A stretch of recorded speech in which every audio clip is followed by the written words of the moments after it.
it's, without me hearing his voice, I'm like, it's unconfirmed. But if you got friends that knew him and grew up with him saying it's confirmed, then I gotta say, hey, yeah, this is probably Brian Koberger. But I did send it into the FBI. I did clip that. I also went through 80,000 phone calls, found the number, sent it into the FBI as well, and they have that, and hopefully they get down to that information. Good. Do you know that they are in receipt of it? Did they come back to you at all? I know they have it. I never got an email back yet.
What's the hold up? Yo, hold on. Let me make sure I got the right mic on, by the way.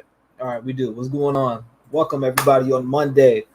The Rap Game family, what is going on? Welcome to the chat. Feel like a rookie. I ain't been on in a minute, right? What, since Friday? And then everybody's hitting me up about, oh, the receipt is fake. Well, if you listen to in the clip, I said that I don't know if it's real or I don't know if it's fake. But after actually digging into it this weekend, I decided myself that it's fake. Because if you go back and listen to that live and you listen to the story on the receipt, in my head, I'm like, okay, Brent Kopeka died on the 15th, early hours on the 15th. You know what I'm saying? So Brian's dad wouldn't even be able to talk about that shit on, beforehand. So that's where I decided that it's fake. I mean, that's my personal opinion. You may think different, but what's going on, though, everybody? Shout out to y'all. What up, Lily? What's going on? Welcome. I want to say what's up to everybody who's in the chat. Make sure you hit the like button. Make sure you subscribe if you're new to the channel. Also, make sure you get your phones ready because I want people to call in. I want to hear what you guys think about this DoorDash driver. There's theories out there right now that Brian was the DoorDash driver. Now, this is stuff that I just, seen people covering. Now, I'm sure you guys seen the same shit, right? What's going on, Fallen Angel? Mar R in the building, Doozy. Salvatore, what's going on, Papa Sal? I thought you fell in a fucking lake, pal. Papa Sal, what's going on, Bubba? Trish, what's going on? Good morning, welcome. I appreciate you coming by. Such a sick intro. Thank you, Nick. I appreciate that. Shout out to Ghost Devil for making that. Shout out to Ghost Devil in the chat, man. Pat Gordon in the building. What's going on, my brother? Nice to see you. I just seen you in a screenshot. Somebody sent me a screenshot saying, watch out for these people in chat. They were over on this channel going crazy. I see Pat in there. What Pat Gordon says, they may not have made it to them after finding Xana and Ethan. Yeah, people are on the ball, bro. Yeah, I got to give it to you. You guys are on some shit. You be hitting me up before I even come live. Watch out for these people in chat. They're crazy. I'm like, damn. What's going on, Bankhead? Shout out to Bankhead, man. Nice to see you, brother. Long time, or not long time, though. See, I think I seen you last stream. In fact, I don't know why I was about to say that. But anyways, good morning, Doozy. That intro is great. Thank you. That's a minute and 38 seconds. People were saying it was too long, blah, blah, blah. It is what it is. But I want to jump into this because what's bothering me the most is that the defense for Brian is acting like the grand jury seen something they haven't seen yet. And that part right there is messing with my mind. It's like, what do they think the grand jury seen that they haven't? That's the big mystery here. What does the defense think the grand jury seen that they haven't? We want to know that. I want to know that. I know that's been on my mind. Like, what what do they really possibly think they seen that they haven't seen yet? I mean, they have to have all this stuff. If they have 51 terabytes, they have to have something. I mean, come on now. I don't know. I'm wondering about that. That's on my mind. Maybe some of y'all have the answers to it. I want to hear from y'all this morning. Greedy Girl Issues. Happy Freedom Monday. Happy Freedom Monday. What's going on? I appreciate you coming by. Joan. Hey, everybody. What's going on? Let's see. Valdis, what's going on with you? Morning, T-REV. Good to see you. I appreciate you. Nice to see you too. Crystal, Azarbella, Dawn. Good morning, Trev in chat. Appreciate you coming by. Let's watch this, and then I'll open up the phone lines, because that's what I've been thinking about. Like I said, what did the grand jury see that the defense is so tight about? There's just, I don't know. It's not adding up to me, and I'm just, maybe my mind's just wondering, because I want to know what's on the other side. I want to know what kind of evidence they have against him. So for them to be so uptight, I don't know if it's just normal. Or, the dude's fighting for his life. I get that. He's fighting for his life. But they're making a stink out of this here. Feminine, what's going on? Good morning. Love you, brother, Papa Sal says. Love you, brother, and miss you. I miss you too, Papa Sal. Appreciate you coming by this morning. Get your ass out of bed and wake up. And call in, too. Chris Doheny says, the story of Mike Koberger creeping the clerk about Kopeka is clearly impossible, but the rest could be legit. Yes, that's the part I thought of. I was like, maybe the receipt is legit, but the story behind it is cap. Because Brent Kopeka was not dead yet, so he wouldn't even be able to brag to anybody at the hotel about Brent, because Brent was alive still. So that's completely impossible when Brent died. All right, so I did my research on it. I listened back to the phone call the first time dude called in. Shout out to Cave Dive if you're in here. Dude called in and said, I know somebody that owns a radio station, and she sent me this. And he said the backstory on it was, the dad was bragging about Brent and the Idaho murders or something to that magnitude. But Brent didn't pass away until December 15th, early December 15th morning. So I'm just saying in general. Hollis, what's going on? I see Hollis in here. Regina Austin, Janice Smith, Karma, Karen T. Hey, T-REV, hope your day is beautiful. It's my birthday. Happy birthday to you. Everybody say happy birthday to Karen T in the chat, please. Drop that down there. Say happy birthday to her. Pat Gordon, you sus. I'm dead. Love the videos, Trev. Thank you. I appreciate you. Patricia, good morning. I appreciate you coming by. Make sure you guys hit the like button, and make sure you get your phones out. The number is on the screen, 219-885-9693. Everybody's going to get 6 minutes today, 6 minutes, 30 seconds, and we're going to leave it at that. But let's watch this video real quick before we dive into the phone calls and start really talking. Couple things on her chest that she'd like to get off, namely the whole grand jury indictment. She's holding a hearing saying it's got to go. We want more time to look through all the stuff that the grand jury had, did, said, all that secret stuff, because we think it maybe didn't go according to law or plan, or there was something hinky in there, which means we want to toss it out. We want that grand jury indictment tossed out. Grand juries are secret, and they really are a prosecutorial process. They're not a defense process. So this is interesting. I like the way she thinks. This is what she says. What's up, Ms. Nine? She says, Koberger is exercising due diligence to discover the grounds upon which to file a motion to dismiss related to how the grand jury was selected. While the matter of the grand jury record is argued and prepared, she wants more time to go through with a fine-tooth comb. Here's something else that was interesting. She said the grand jury was impaneled at a time when the small community of Moscow, Idaho, had been exposed to 6 months of intense local, national, and international media coverage. Because the state has provided extensive discovery, Mr. Koberger knows that exculpatory evidence exists. That's interesting. Whether a fair and impartial panel of grand jurors was assembled amidst intense media coverage is a significant question the defense must evaluate. Well, that is interesting. So that's why I get the interesting guest, Mark Garagos, trial attorney, co-host of the podcast Reasonable Doubt with Adam Carolla. Let's start with the money. Mark Garagos, $135,000 for a quadruple murder case. How much more is it going to go up You're from that? welcome, They can't Karen. possibly stick to that budget, can they? It's going to go up quite a bit. And by the way, that's probably why people are fleeing California to go to Idaho, because the cost of living or prosecuting is much cheaper there. I'll tell you, the defense costs alone in a capital case in a place like California or New York is a multiple, or exponentially more than that. Yeah, the prosecutor, Bill Thompson, said it's hard to project exactly what's going to be involved. We know that it's not going to be cheap. That is the understatement of the century. All right, let me ask you about this whole challenge to the grand jury process and maybe the indictment itself. I love it. It's like spaghetti. Just toss it and see what, happens. But how often does this trick work?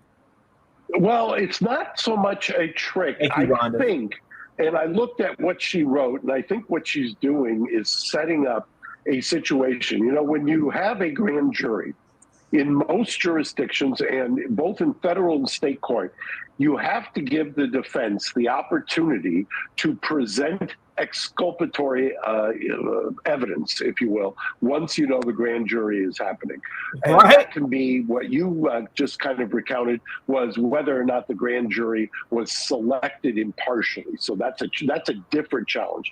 The challenge to exculpatory evidence is, I believe what the argument, they're laying the groundwork for the argument is, hey, we know that there's exculpatory evidence. We didn't get a chance to present that. That is our right. Even though it's a secret proceeding, we do have the opportunity, just like in New York, where you and I talked about in the Penny case, where but my question to that is, if that's what it's all about, they want to show this, alleged exculpatory evidence.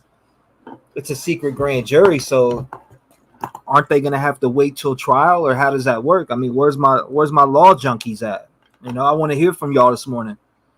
he could or didn't, or we don't even know actually whether he testified in front of the grand jury, because that's his right. When Trump was given the right, he sent one of his lawyers in New York State Court. Here, they could have presented a whole package to the grand jury. I will tell you, going back 20 years, when Michael Jackson, when I was notified that Michael was going to be indicted, I presented and brought, along with Ben Brofman, binders worth of exculpatory information to give to that grand jury so that they would know that before they indicted Michael in that case. So she's laying the groundwork for a motion to dismiss. And what she's asking for, pause this thing. We want a timeout, basically, so we can assemble the information that we would have presented to the grand jury. I got 30 seconds left, but since you brought up Michael Jackson and you were, his attorney, this complaint about media saturation, that you can't possibly get a fair grand jury, you can't possibly get a fair trial, all this stuff. I look at OJ, acquitted. Casey Anthony, acquitted. Beretta, Robert Blake, acquitted. And of course, your guy, Michael Jackson, in one of his trials, acquitted. So I'm getting a little tired of hearing that you can't get a fair process just when there's lots of media attention. What do you think?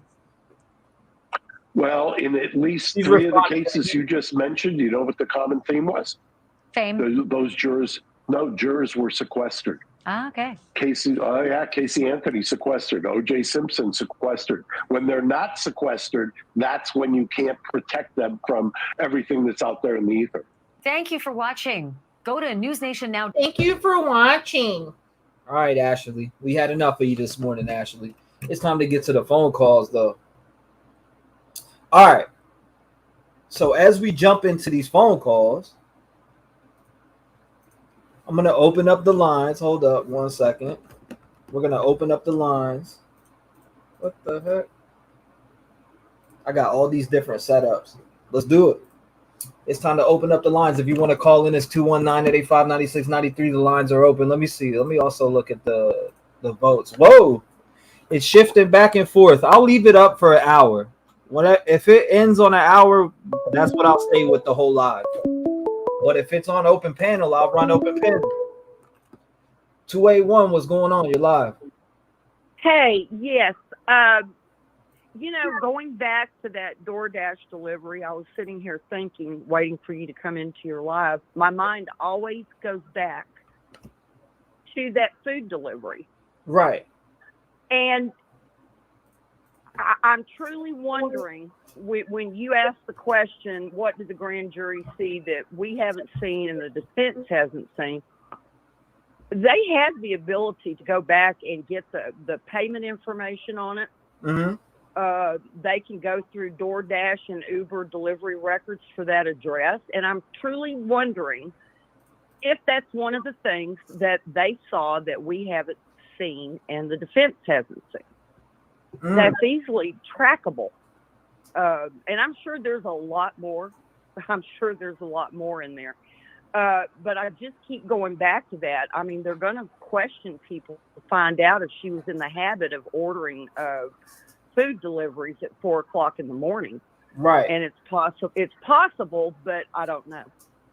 So I appreciate you bringing up that subject because I'm telling you, I just keep going back to that food delivery.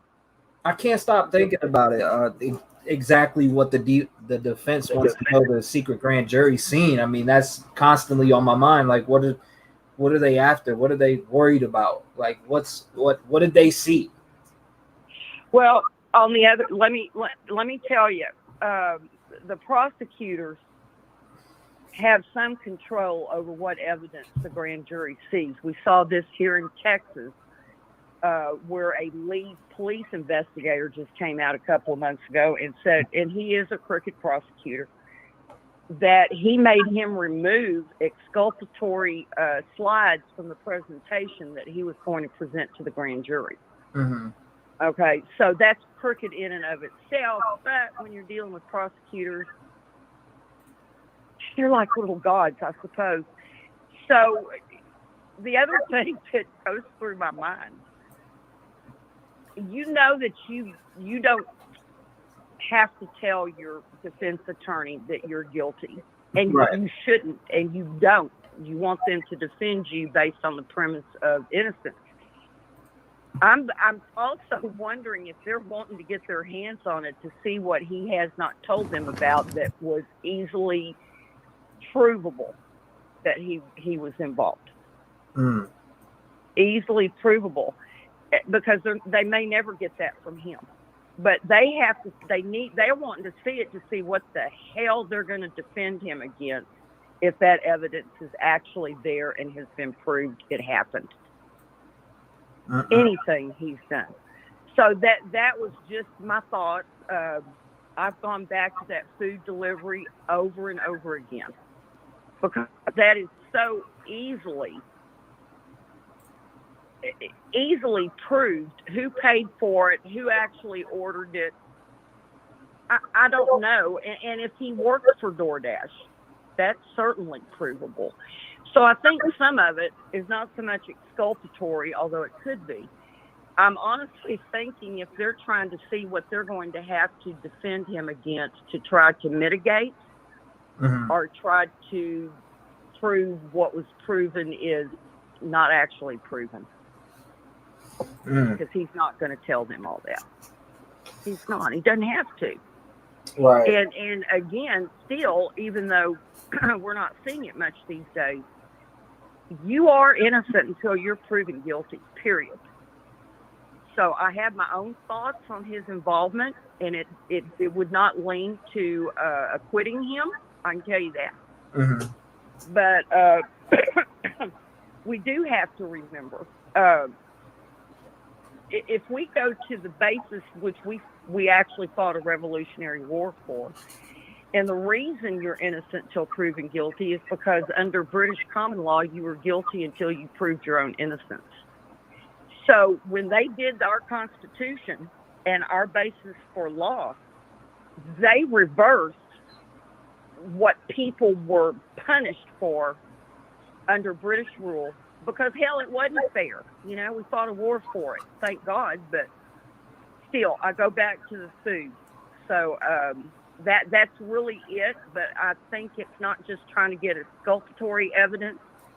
I think they're trying to see what they have proven against him and that they're going to have to try to defend. And that's just my thought. But thank you for taking my call. Thank you for bringing that up. There's just so many twists and turns in this and avenues that could go down that I hope it doesn't take another year to try, and I'll tell you that. Why do I feel like it's going to happen? Why do I feel like that's going to happen for some reason? Because his lawyers are fighting tooth and nail to delay everything. That's what I myself have never, God knows I don't watch every trial. I have never myself heard of anyone requesting a pause in the legal proceedings. You know, delaying, yes, but causing the legal proceedings, no, I've never heard of that. That's just putting everything on hold. Normally, you're going to have hearings scheduled, and they can request to have the hearing delayed or moved back. But a pause? You know, I feel like the longer they have, you know, the longer that they keep delaying it, just the more time that the prosecution has to get shit together also on their end. So I mean, it's a you know, it's a win on both sides, I feel like. Well, you're right. You are absolutely correct. Anything that law enforcement may sniff out about the defense and the way they're heading, that is going to give them more time to what they have found. Right. So you're right. It could be a win-win. But I honestly think they want to know what they have for physical and forensic proof, like who ordered that food and who delivered it. Mm-hmm. Yeah. So I want to thank you. I missed you when you weren't on frequently, and I'm so glad I'm getting to catch you live again. Yeah, I just took the weekend off. That's good. Well, you need it. You've got to. Hope your tooth is better. But I guess we'll wait and see. And thank you for a forum for people to express their thoughts. Yes, ma'am. You know, we're not all experts, but sometimes you might say something that makes another person go ding, ding, ding. Hang on a second. You know. Right. Yeah. So well, you're welcome. Anytime that you have any thoughts and anything that you're thinking about, and you want to come or call up and you get through, you're more than welcome to. I mean, you can even call back again. Thank you for calling in. I appreciate you. God bless you. Lock your doors. You already know how I say it every time. But thank you for having a voice in the community also. Okay, thank you, darling. Bye. God bless you, man. Bye-bye. Shout out to her. That was a beautiful call. I needed that beautiful call right there. Shout out to her. If you want to call in, it's 219-885-9693. Let's hear from you. Messed up my mojo. Here we go. 951. What's going on? You're live. My brother. What's going on, Papa Sal? I'm back from the dead. You back from the dead?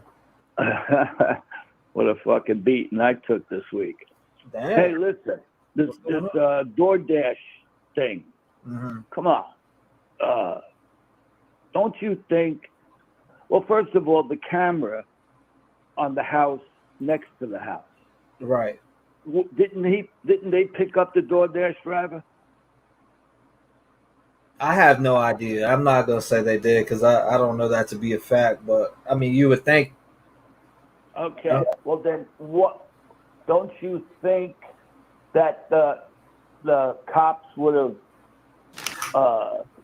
other than the boyfriend, or this, or that, who shows up at 4:00 in the morning? Right. Coincidentally, the DoorDash driver. Mm-hmm. Don't you think the cops are gonna fucking be all over that guy's shit too? Yeah, I mean, I would think so. Sure. I mean, he's right there, 4:00 in the morning. According to them, it happened at 4:07, right? Right. Come on, they would have fucking nailed this guy. They would. No, definitely not. And you know what? I'm kind of surprised that Drip Drop and Sleuthy of all people. Come on, Sleuthy. Hey, man.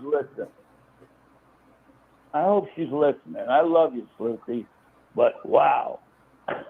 Come on, man. I've seen some crazy shit. You know, it is what it is. People are people, man. You know what I mean? People are people. People. I mean, it is what it is.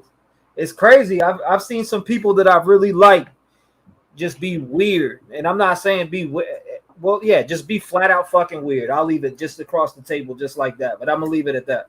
And I'm not just talking about people like creators. I'm talking about even people I consider friends. Yeah. I don't know. I mean, anything else but the DoorDash driver. You want to come out with these theories and shit, great. But and then to say he was the DoorDash driver, come on, no way. I mean, it's a good theory, but if we recall, I mean, if I don't know if the chat believes JLR or not, but I believe him. He already found out that it was a girl, from what we were able to, uncover. But hey, who am I? I remember that. He recovered that it was a girl. Now, in case he was lying, which I don't think he was, I believe JLR when he put that out and said that. So I'm not saying that he was lying or anything. I actually believe him on that part. But be your own person and believe who you believe. Yeah. Didn't he go to the store and the guy told him that the delivery driver was a girl? Yes, he did. Yeah. The Jack in the Box. Yeah. So then, it wasn't that he was lying, that they gave him the wrong information. Or they gave him, they're telling him it was a girl. So, yeah, I know. I hate to bring up the DoorDash driver because you don't know whether to call her a he or a she. I've been talking. You know what, though? That's another thing that I wanted to talk about this morning because the thing, it's floating around. I was already tagged on Twitter, inboxed on Instagram, Facebook, emailed about it. Oh, Brian, did you hear this? Brian was the DoorDash driver. I'm like, there's actually people that believe he was the DoorDash driver. Yeah, no good, man. I don't know how. What, was he a DoorDash driver just for that delivery? I mean, he also flew in on the third level with a parachute. Right. You know what I mean? Right. Yeah, see, that's what makes me think he did it, because he flew in on a parachute on the fucking balcony. Right. Come on, fucking people. I like to smack that fucking makeup right off his face. Like you hit the hat right off my head, huh? Yeah, buddy. Papa Sal. That's all I got. But I mean, the DoorDash driver. It's I love y'all, chat. Thank you. I appreciate y'all. I appreciate y'all checking on me. Papa Sal also. I know. I'm glad you're feeling better too, Papa Sal, because I was going through some shit myself. But I know. That toothache, I don't wish on anybody, I got work that I have to get done little by little. It is what it is. I'm all right with it, But this DoorDash, like him being a DoorDash driver, that's just a red herring out here in the community, bro. That's my personal opinion on it, but yeah. Come on, the cops would have came right out and said it. The cops would have definitely said that the DoorDash driver was the guy when it first happened. For them not to arrest the DoorDash driver, they don't believe it was the DoorDash driver. And neither do I. It's one of those fucking things. According to the PCA, all we know is that they located the DoorDash driver who said they delivered around 4 a.m. Right. Right, 4 o'clock. And according to that camera, that camera caught it, what? A 407. How did they know it was 407? Because that camera in the house got him, right? Or was it 420? See, this is where things get crazy, because somebody just said another creator went to the same Jack in the Box and they said it was a male. So it's like, man, what do you believe at that point when you got to, I don't know. Right. I don't know what person they're talking about or what creator they're mentioning, but is a creator really gonna? I don't know. Are creators going there and making shit up and saying that somebody told them it was a female and male? I mean, there's a gag order on this case, so you're able to do shit like that, and you're gonna get away with it for a little bit. So people can do that shit. I mean, it's weird, man. That's why I don't like speaking on nothing without saying, you know what, this is speculation, allegedly. Yeah, exactly. Well, listen, my time's up, and I just want to thank everybody in chat for wishing me well, and you. You know, we've got a great family here, buddy. Absolutely. I missed you, pal. Damn. I miss you too. I really did. I miss you too. But I was so miserable, I couldn't do anything, man. I was with you. I slept 15 hours one day, dude. I woke up. I was like, what the hell? I woke up at 9 p.m. at night. I know. I felt like I got the shit kicked out of me by Rocky. And I went to the doctor. They said it wasn't COVID. He just said, well, you got some kind of a bug. Really? A fucking bug? What are you talking about, doc? He gave me the antibiotics, and I was on them all week. So I guess that's what helped me out. Same here. Before I go, I want you to know, I got a good vibe sign. I sent away for a good vibe sign. Awesome. Shit. I appreciate you, Papa Sal. I love you, pal. I'm going to get some more calls in, and if you want to call back, you're more than welcome. Thanks, buddy. Love you, pal. Love you. All right. Bye-bye. Shout out to our Papa Sal, man. Everybody give it up for Papa Sal. 219-885-9693. Make sure you call in. We want to hear from you. What's up?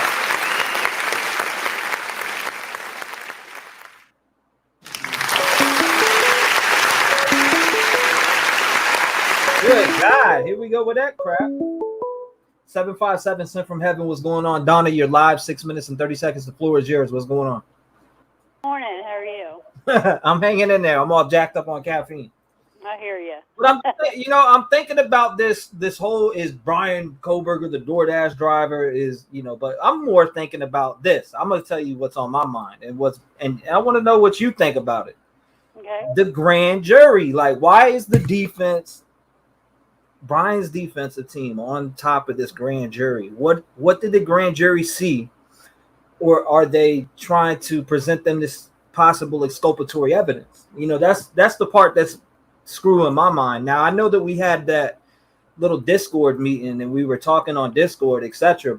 But this whole entire the defense wants to know what this grand jury seen is. It's just getting to me. Like, what is it? What do you think? Well, they talked about with the grand jury, they want to make sure that they're vetted properly, if there's any error in the vetting process. And they also wanted to make sure the exculpatory evidence that was presented. But you know what? Like I said before, not all evidence has to be presented at one time. And then they were talking about if there was any errors when the jury was being picked or something. I don't have my notebook with me, but anyway, I had it written down. But what it is if they can find anything, all it is if they can find anything that was wrong, because he has a right to a fair trial. So they're going to look to see if there's like a biased juror or this is a time during the media frenzy, the 6 months of a lot of media coverage, a lot of theories and all that stuff. So they're looking to see if anybody was tainted. So if they can prove that, okay, then they can get that grand jury indictment overturned. And then what the judge would have to do is find out where the error is. They have to correct it, and then they can re-indict him. Right. And they said it's a simple process, but the chances of it ever being overturned is really a rare thing. It's not something, once you're indicted by a grand jury, it's really hard. But another way, it's a stall tactic. They really don't want to go to court in October because they have not been able to go through the abundant amount of evidence that they're having to look at. I mean, if you think about it, since this all began and since, Ann Taylor, and her group are looking at all this evidence. They have to look at everything so that they can present an accurate and a defense for him. So he can't say, well, I didn't get a fair trial because my attorneys, they weren't able to look at all the evidence. There's no way in October they're going to be able to do that. So they're going to extend it out. I really personally don't think October. I'm thinking sometime next year, sometime spring, maybe summer. I just don't think it's going to happen. I just don't. There's no way possible.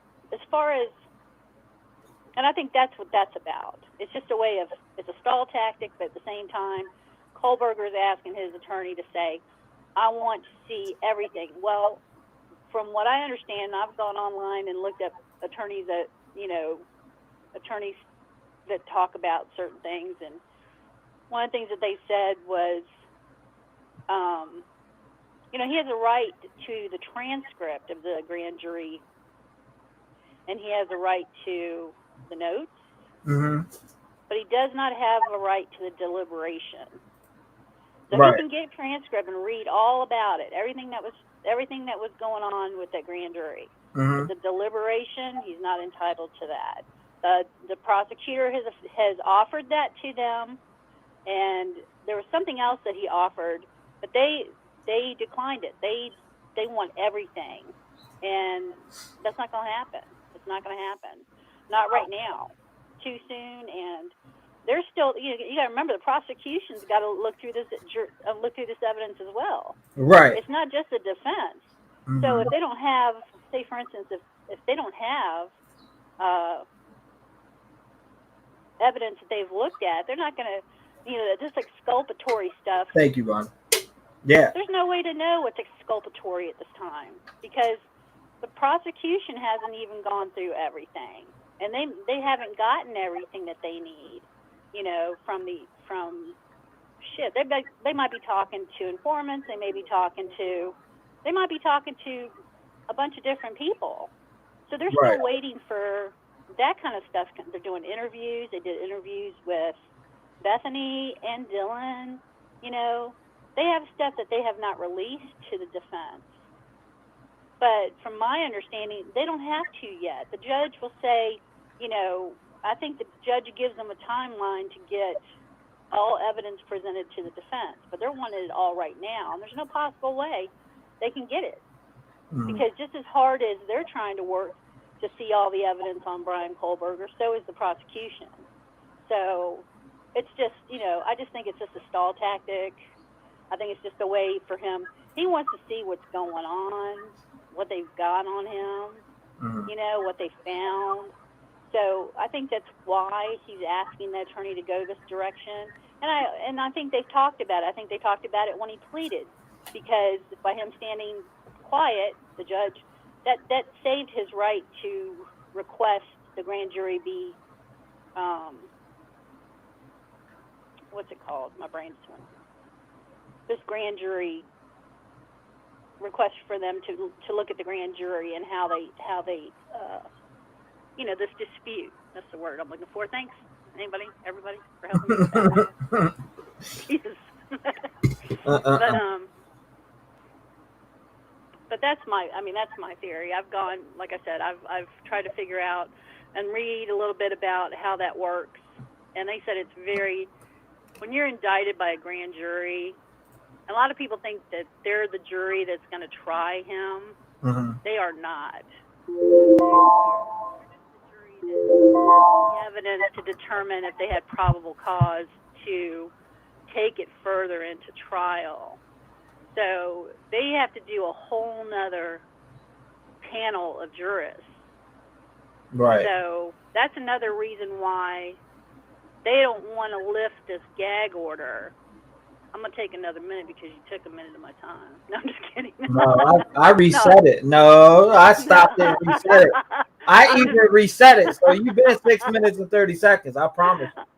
But I'm just going to say this, the truth, the reason why they don't want to lift that gag order is because they have to come up with another jury pool.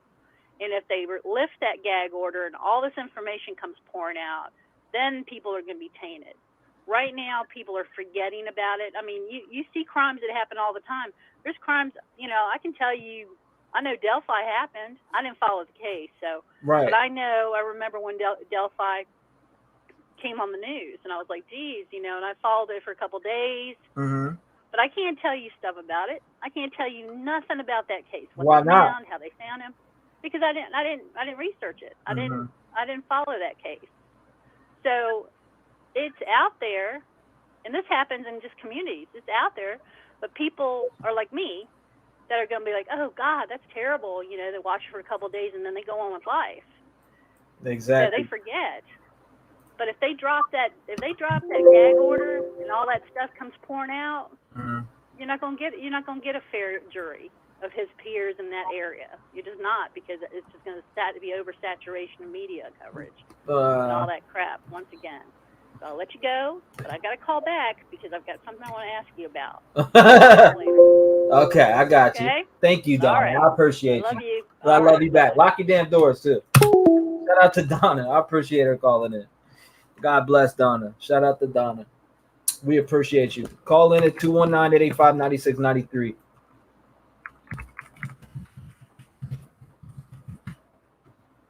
I'm messing up today.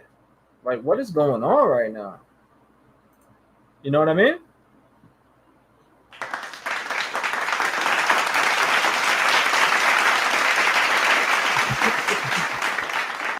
Oh, man. Let me find out. If no... All right, it's off. Do not disturb. You can call in. My bad. I was looking at the email.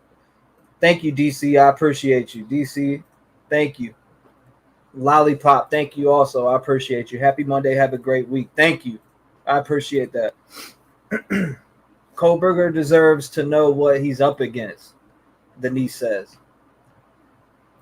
I mean, anybody who, if nobody calls in, if it's not jumping on the call-ins, then I'm going to just open the panel. But I see 1, 2, 3, 4, 5, 6. Okay, hold on. Let me scroll up. 7, 8. So 8 people tried to call. Okay. Let me see what they were talking about. I'll start doing call backs.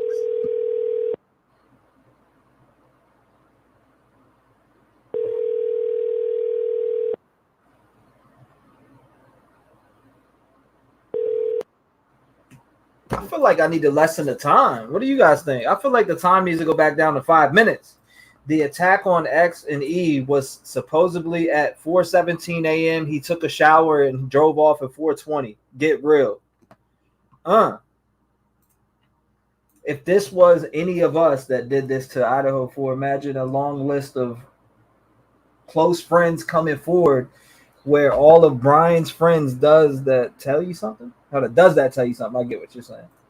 Or maybe he wants to know the evidence that took his entire life he knew away and put him behind bars. Maybe that's his right and isn't a manipulative thing.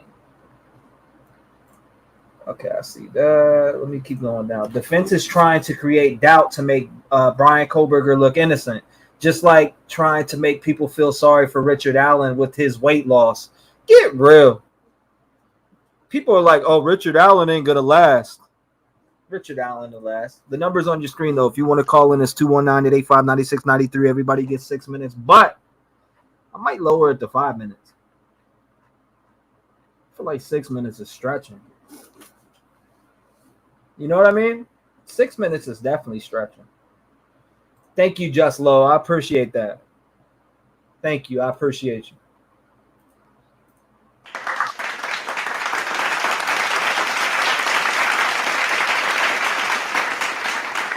So, another thing that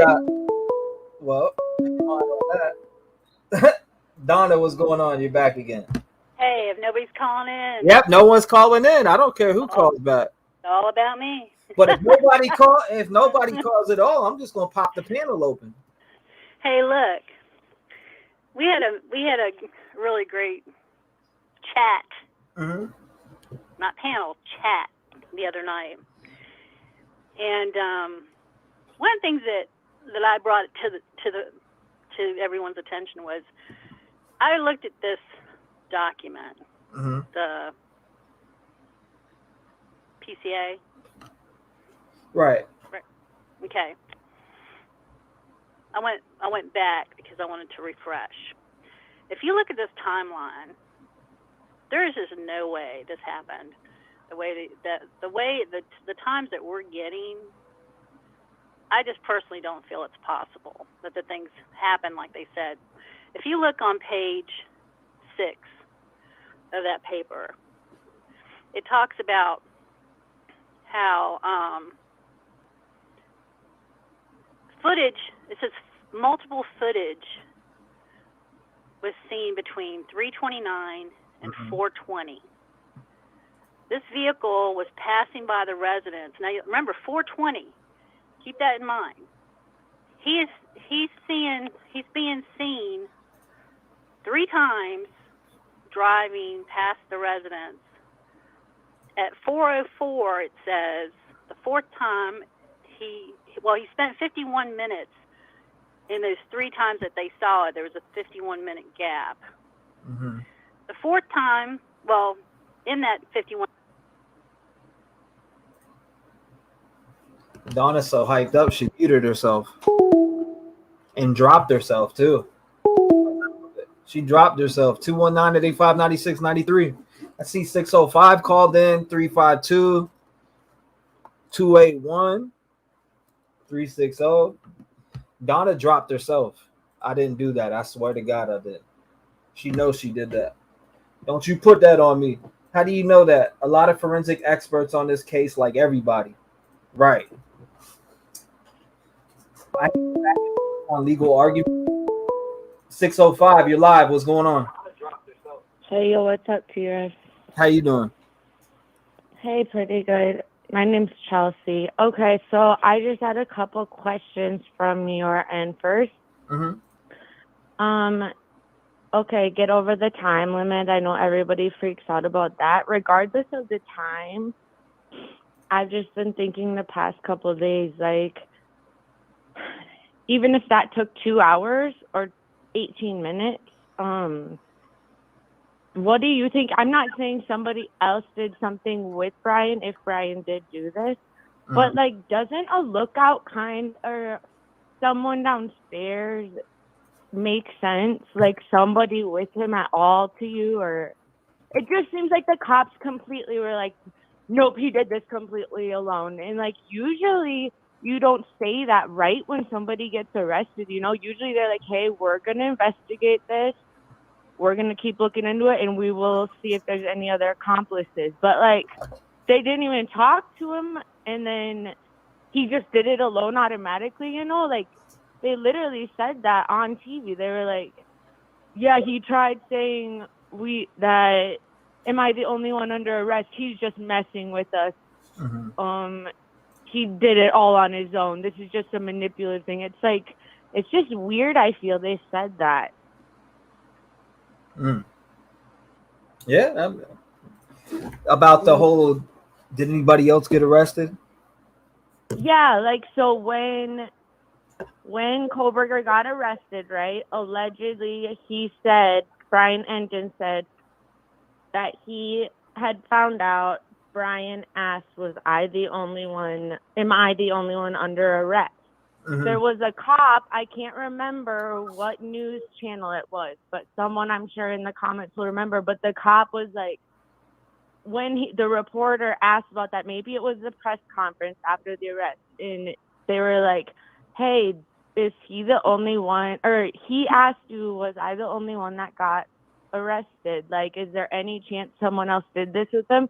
And the police hadn't even done the investigation fully yet, the after arrest investigation, you know, like their discovery's not completely done. Like they just arrested this dude and they go, no, absolutely not. He was the only one who did this alone. Like, and I swear to God, I'm not a conspiracy person, but don't you think that's kind of like, because the odds that at least he had a lookout or somebody chilling down in the kitchen waiting between the stairs and the room, so in case someone wants to go, nothing. Nope, no chance of it. Like, am I making sense at all?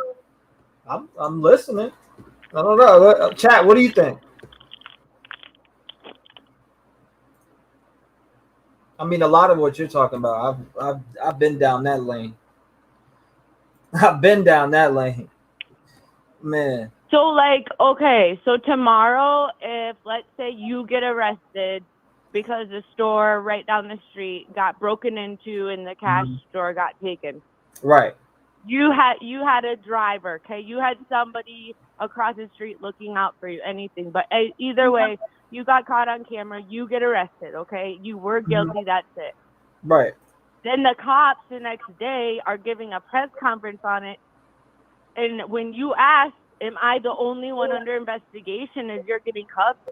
And then the cops at the press conference are like, absolutely not. He did this all on his own. When it had only been a day. Mm-hmm. Like, T-REV, come on. I know you had a life where you know how cops work, okay? Like, you don't think that's a little weird? At least I'm not asking you to think Brian's not guilty. I'm just saying, can we all at least, Brian, to me, Brian's probably the guy. I just think it's so weird that the cops are just, hey, before we can say out loud, before we interrogate this dude, this was literally the day after he got arrested, a press conference. But I don't know. I mean, there's some things. There's some things like I want to know why they came out and said that the community's safe and stuff like. I definitely want to know why they said that. There's no threat to the community. Like that's false information. You know what I'm saying? If there's somebody on the loose and nobody's been arrested, then there's definitely a danger to the community. That's like why you got to be so careful when it's a little town. Like, little towns like that, I know these cops got completely shell-shocked. And one of them fucking said something that thoughts would chill everybody out, I think.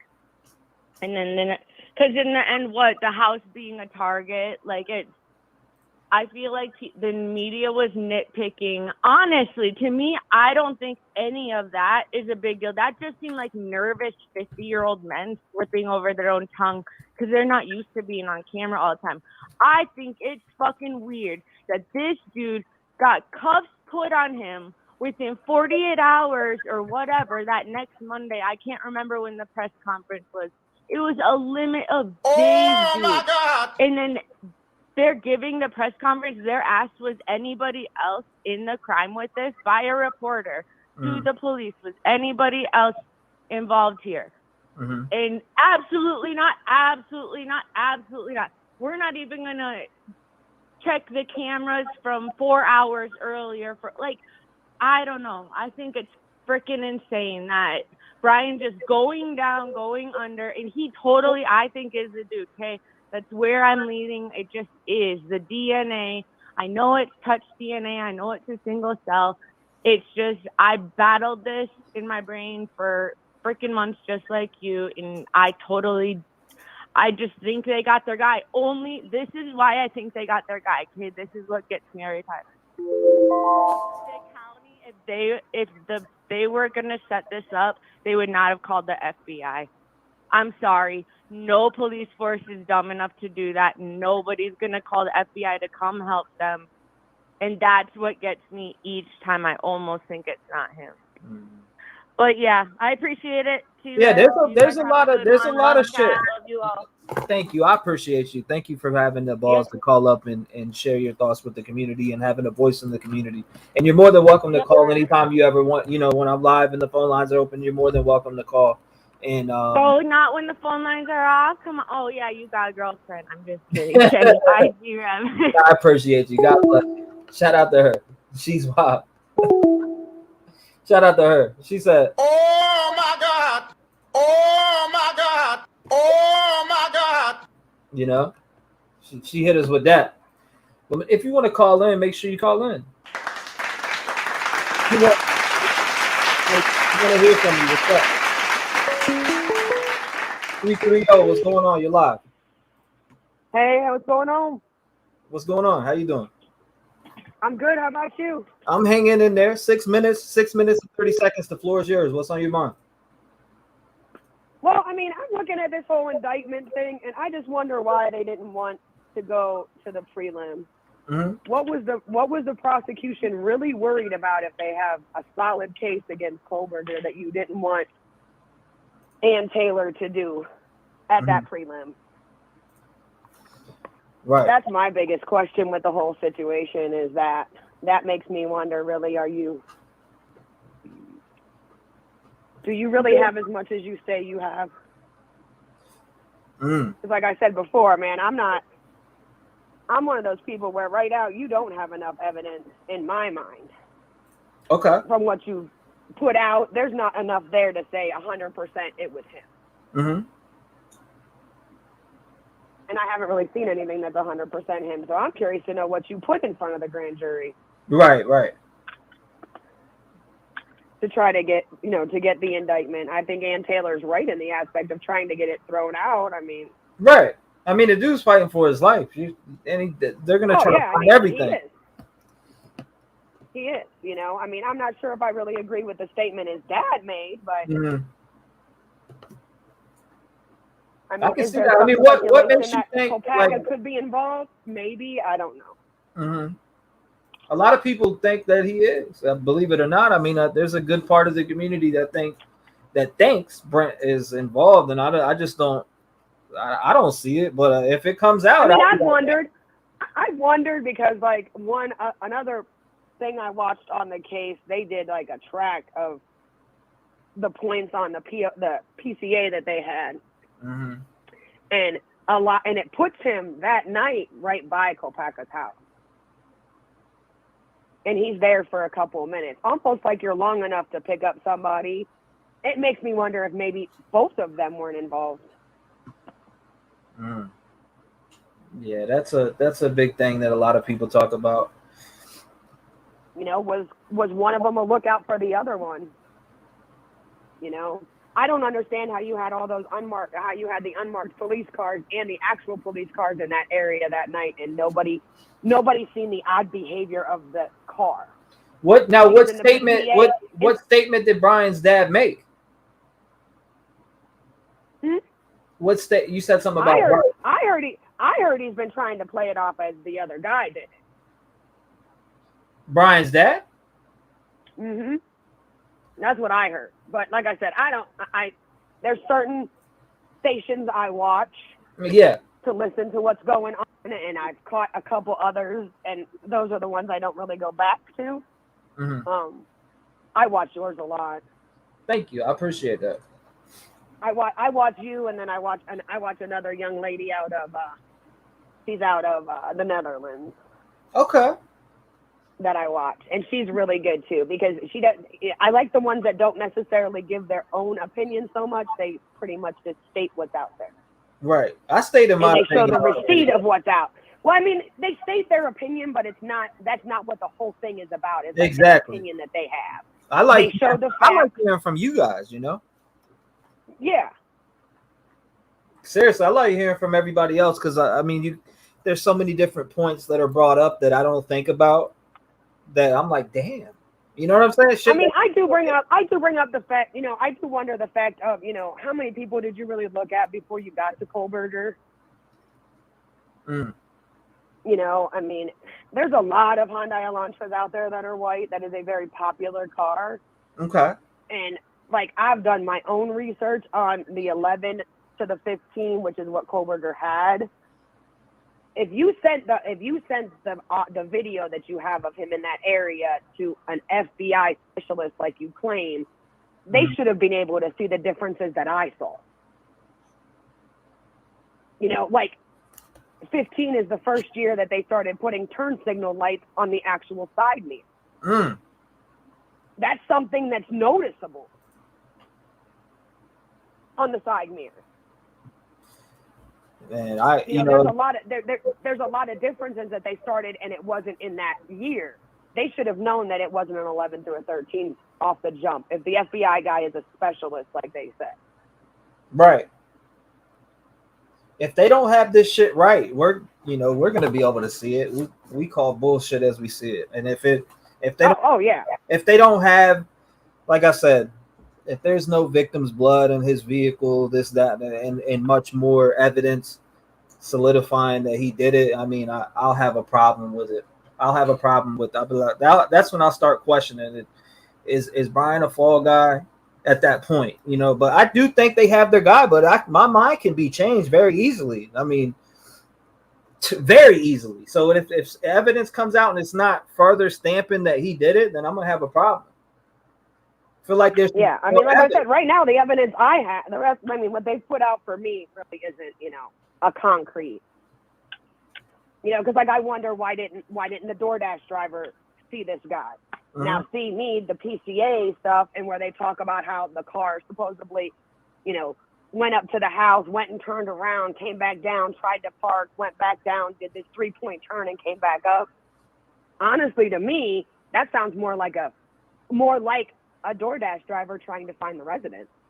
Right.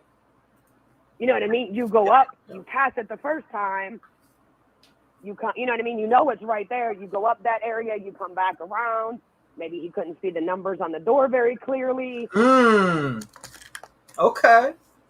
See, shit like that makes me think. You know what I mean? That's what I'm saying. But I mean, doesn't that seem more like an Uber driver or a DoorDash driver trying to find a location than a guy who literally has supposedly? Yeah. I mean, they're saying that he was there, 12 times before that night? Right. If he was there that many times, why would he have had to have done all that movement? He knew exactly where he was going. But yet, a DoorDash driver very well could do all of that movement to drop off the DoorDash. That's a good point. That's a good point. And I appreciate you calling up. Thank you for calling in. God bless you. It's been 6 minutes, 30 seconds. I'm going to get some other people on. But if you want to call back and you get through, you're more than welcome to. All right. Thank you so much. I appreciate you. Lock your doors. Stay safe. Stay vigilant. This world is getting nasty. Did you see about the murders of the 3 kids, or that dad assassinated the 3 freaking kids in his front yard? I actually live in Ohio. Yes. You seen that? That disgusted me. I seen it all over the news. Yeah, I live that's more down by like Columbus, Cincinnati area, and I'm up in the Canton, Akron areas where I'm at. So I mean, it's like 3 or 4 hours away from me, but it's still inside my state. I can't believe he has a bond. Did you see the footage of the body cam footage that came out on it? Yeah, it disgusted me. It made me sick. Where he's sitting there just calm and collected. Yeah, it made me sick to my stomach. Guns, the rifle sitting right next to him. It made me. Oh yeah. The best though was when the cop was walking into the car and he said something to the officer, and the officers told him to shut up, and then said, "You have the right to remain silent, and I suggest you can use it." Man, that is so sad that those 3 little kids got assassinated. I mean, what was it? 3, 4, and 7? He planned it. Yeah, he planned the whole thing. He admitted that he planned the whole thing. I just don't. Because I watched the video of the arraignment they had on him on Friday, and that's what the prosecutor is saying, that he admitted that he did it, and he admitted that he had been planning it. Yeah, it's nasty. He was trying to annihilate the whole family. It's crazy. But I don't get it. I appreciate you calling in. I'll hopefully hear from you again. Yep. Have a good one. You too. Thank you, man. Shout out to her. I appreciate her. Good call. Good call. Phone's off. Do not disturb. You can call in. Shout out to her, though. Give it up. You on with me? What's going on? You're live. Hey, what's up? What's going on, brother? How you doing, man? You got 6 minutes, 30 seconds. The floor is yours. Nice. Hey, so I heard the other caller call in. She said that there must have been a lookout driver. Here's one way we know that there was nobody else. It was just one person for a fact, 100%. There was nobody else. There was no lookout driver. There's no accomplices, nothing. And the reason is why is because if there was somebody else, they would have already came forward a long time ago and topped the deal. You got you got like the strongest gangsters in the world, like the most hardcore people snitch and cut deals and rat out their friends and family. If there was somebody who Brian was friends with, there's no fucking way that person wouldn't have came forward the next day or the day afterwards and saw how big this thing became. Day after day, they would see this thing blow up. They would run to the cops with their boy and say, "Hey, I want a deal. I'll tell you who it is." Like, who was that loyal to him? More hardcore than the most hardcore mafia bosses and gangsters do not like come forward and ask for a deal. There's just no way. There's zero chance there was somebody else with them. If there was, they would have came to the cops like second week and said, "Hey, yes, I was there. Here's who did it. Please don't send me to jail, blah, blah, blah." 100%. Zero doubt.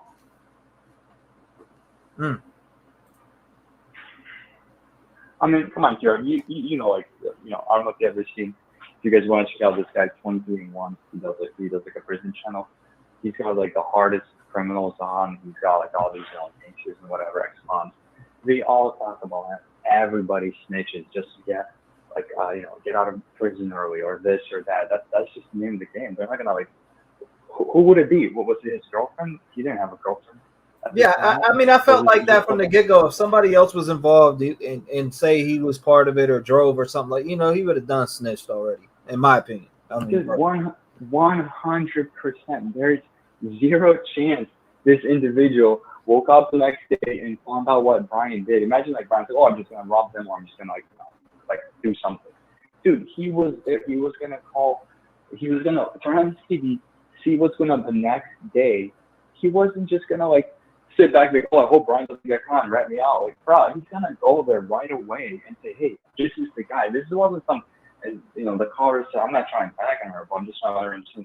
Like, it's not some gas station robbery, bro. Like, 4 people were brutally murdered with a knife. This is like a nationwide thing. Like, it's not gonna be like, "Oh yeah, he's in my home." He's not gonna, you know, tell anybody that he stole some M&Ms or a pack of cigarettes from a gas station. Dude, this was like the craziest murder that happened in a long ass time. Like, the whole fucking world was watching this. Of course, he's not gonna be loyal to Brian. Why would he be so loyal to Brian? Why? He knows they're gonna catch the guy and he's gonna rat him out eventually because there's gonna be blood and everything. There's 4 people murdered. There's zero chance. Zero. That's my point. Yeah, I mean, it's wild, man. This whole, the way that everything is going down with this case. I mean, and it was just, I think it's the way that it was so high profile. I mean, if you go back to when nobody was arrested, I mean, we had every day, dude, I'd go live at 7 a.m. in the morning. Before I would hit go live, there would be 500 people in there, 1,000 people in there waiting for me to go live. And we would be live 7-8 hours a day. I mean, minimum. You know what I mean? That's how many people were in here and so interested in the case. And there was other people live too, but man, it attracted a lot of people. And I mean, people from Bangladesh, South Africa, South America, all over the country. It was wild. There was too much heat. There is no way anybody would cover for this guy. Like, who was so friends with him, such a hardcore friend with him? There's nobody. The only person who would cover for him, like, I would give them maybe a little bit of a possibility is if it was his dad. But there's no way it was his dad. What is the logistics of that? Like, he drove down from Pennsylvania, did all that stuff with him, and then like somehow like went back to Pennsylvania. Like, his mom would notice. They would know the phone records, all that stuff. I'm sure they checked everything in the background. There's zero chance. It was just him, nobody else. And you know, some people say it's like a group of like college students. Zero chance again. Like, one of them's gonna cup a deal. One of them's gonna turn on the other 3 friends or 4 friends. Somebody's gonna snitch. It's the name of the game. People snitch.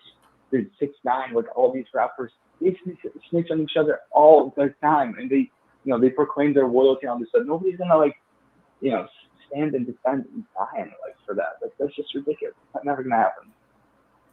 Yeah, dude. You're right about the snitching shit. I mean, that's constantly going on.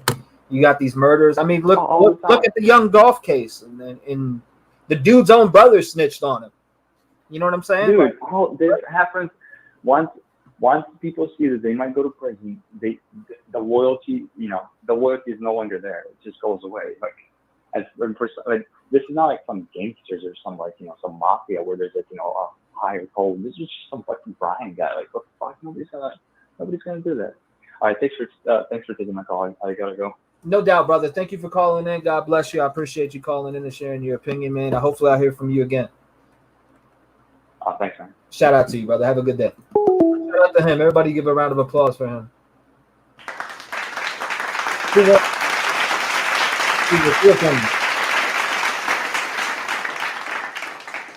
I mean, he's right, though, about the snitching. There's a lot, but I mean, there is rare cases, though. You know what I'm saying? There is rare cases where people hold shit in. And it does happen. So 501, what's going on? You're live. Hey, T-REV. This is Trish calling from Arkansas. Trish, how you doing from Arkansas? Shout out to you. How's the weather out there? Oh, it's hot. It's like 90 degrees. But here it's like a different kind of hot because we're so humid. So it makes it feel like it's like 105 already.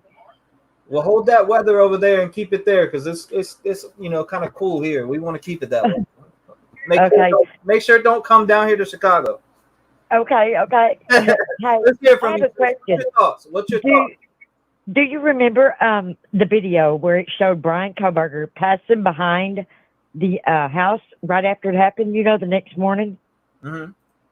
Okay, and there was a white truck that passed by there too. A 4-wheel drive white truck that looked exactly like the one that was pulled in behind them when they were walking from the corner club to the snacks truck. Mm-hmm. There was a white truck, extended cab truck. Okay, I seen a video on here and I wished I would have saved it. But a man made a video and he took the way Brian went back home the long way. And I'll be damned if his phone or something didn't ping close to this house, a trailer house, and there sat the same damn extended cab white truck. Nobody's even picked up on that, I don't guess. Mm-hmm. But when he took the long way home, there was an extended cab white truck that looked exactly like the one at the corner club thing, pulled in behind him, and one that passed by the house, same as Koberger when he passed by too. And I can't remember who made that video, but I'm going to go back and search until I find it because something's fucked up, really. Yeah, Marlena said she remembers that video. I remember seeing it too. I just can't remember who made it. I can't either, but I know he went the way Brian went. I think you're talking about Dr. Thrifty. Maybe, but yeah, I mean, I think you're talking about. I'm pretty sure he removed this channel though.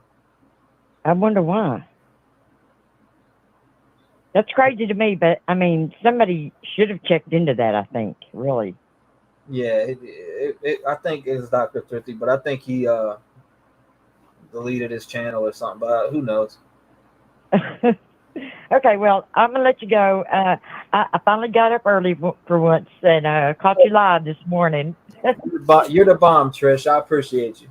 Hey, I love you. Thanks. I love you back. Thank you. You lock your door. Yes, I will lock it right now. Well, it is locked.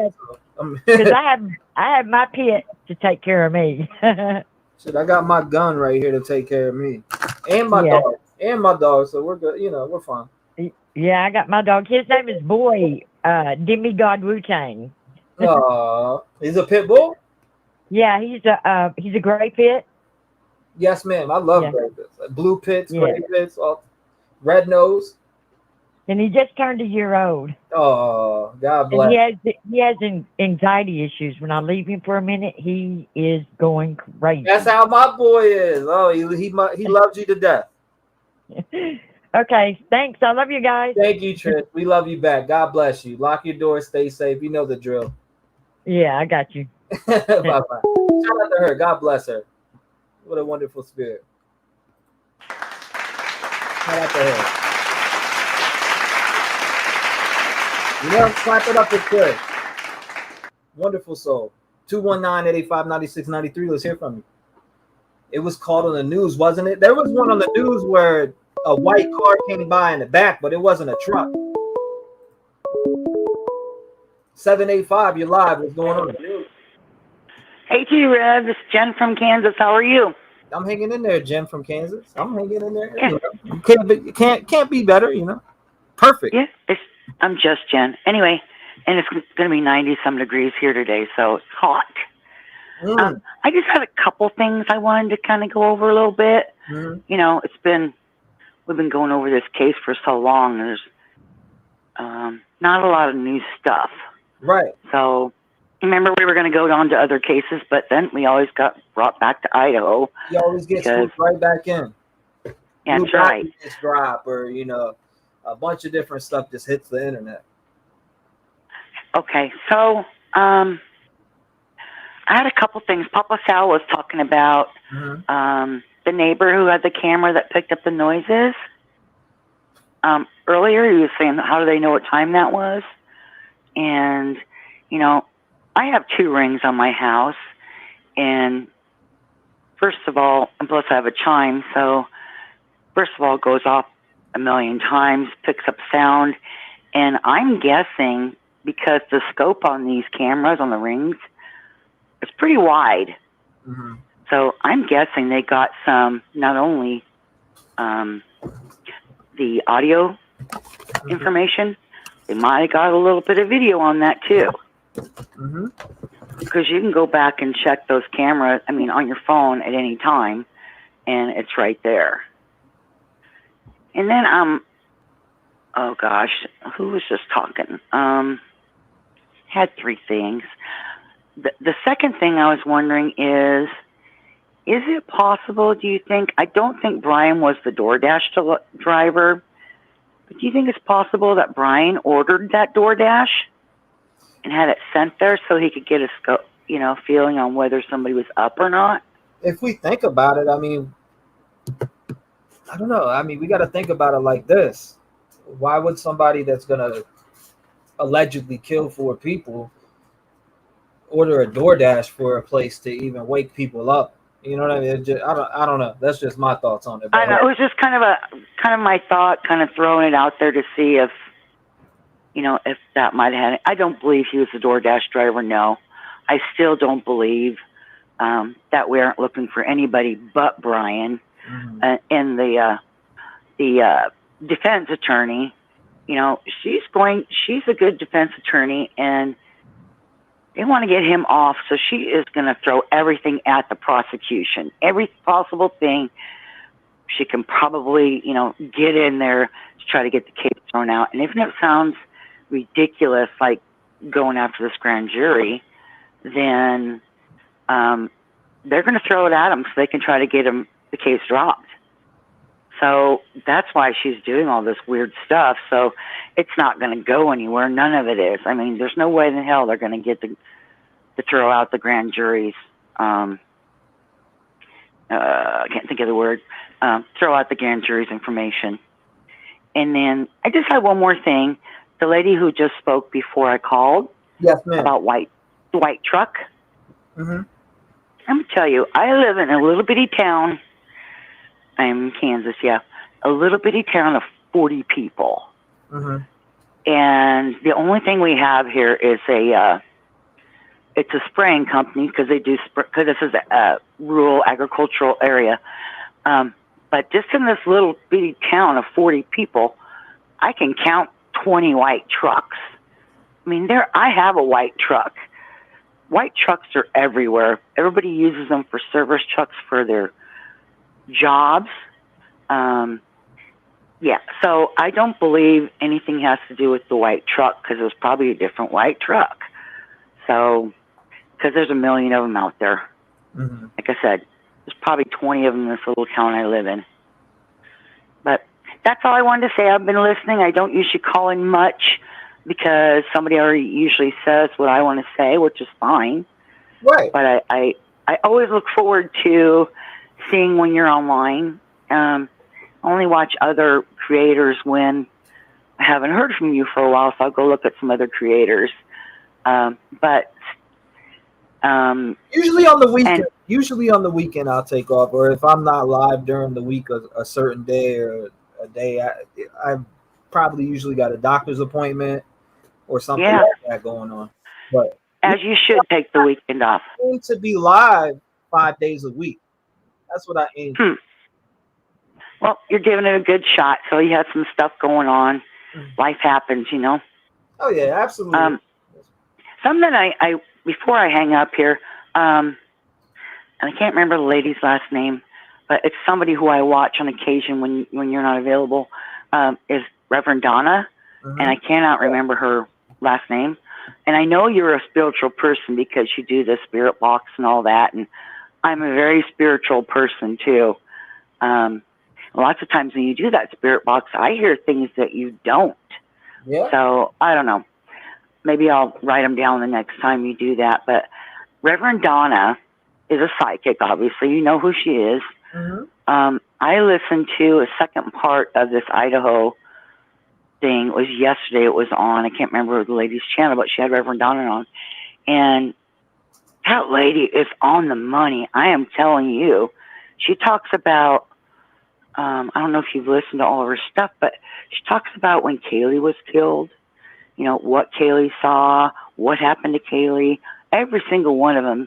And for like Kaylee or Xana, any one of them friends, she'll do free readings. And she is right on the money. She had Kohlberg pegged, and she couldn't figure out why it was Kohlberg. She thought it was a bakery. Well, Kohlberg is a bakery. So it's just weird. Listen to her sometime. She sends out a lot of... I've already listened to her. I'm subscribed. Yeah, I love her. I'm subscribed. But anyway, I know my time is up. So have a great day, and hopefully we'll talk to you soon. Thank you, man. I definitely appreciate you sharing your voice, your opinions, your thoughts, and doing it with the community. We appreciate that. God bless you, man. Lock your doors, stay safe, stay vigilant, and hopefully I hear from you again. Yes, sir. We'll talk to you soon. Have a good day. You too, man. Shout out to her. What a beautiful caller. Make sure you keep the ball rolling with these contacts. More thoughts from everybody. Let's hear from some people. A lot of new callers calling in today. I like to hear from people that I haven't heard from. You know, I like that. I like hearing from people that haven't called in. If you haven't called in, call in. Just act like it's me and you talking on the phone. You know, that's what it's about. There was a white truck in the cam when Kaylee Maddie was walking from the bar. I remember that. There was a white truck that pulled in and did a back and backed out. Right? Remember that? I really do think Brian had another phone. The phone the cops checked, he only had for a short while. Misty Barger says, Rev, Donna has hit this case on the head. I watched Donna. You know, I watched Donna. 219-885-9693. Make sure you get your calls in. Phone number is on the screen. Let me remove the comments. You can see the phone number is on the screen right below T-REV 757 allegedly. Make sure you call in if you want to be a part and just, you know, get some thoughts out and see what the comments say. See how people respond to what you're thinking. What's your thoughts? We want to hear from you. The grand jury. What was in the grand jury indictment, right? What did they see? What did the prosecution put together for them to see? I'm very curious. That's what's bothering me, is because the defense is just attacking them like, hey, you know, we don't, you know, there's stuff we don't know about that was in this. That's basically what they're saying. That's bothering me. That's just me. Do you have a voice changer? No. I could if I wanted to, you know. I could if I wanted to, Mar. Mar's funny as hell. Okay, Jeff says, emailed you the newscast where white car drive. Okay, let's watch it. Hold up. All right, I'm grabbing it, Jeff. Let's see. Jeff is on it. Jeff found the video I've been looking for years. Oh, wow. It still is on YouTube. Let's put a little pause to this real quick, and let's watch that video real fast before I open the lines back up. Thank you, by the way, Jeff. I appreciate you. All right, so, right, let's do this. Grab this, pull this over here. Grab that, make that big, and let's watch the video right here. So let's make it full screen, and I'll remove this banner real quick, or my overlay. My bad. Let's remove that.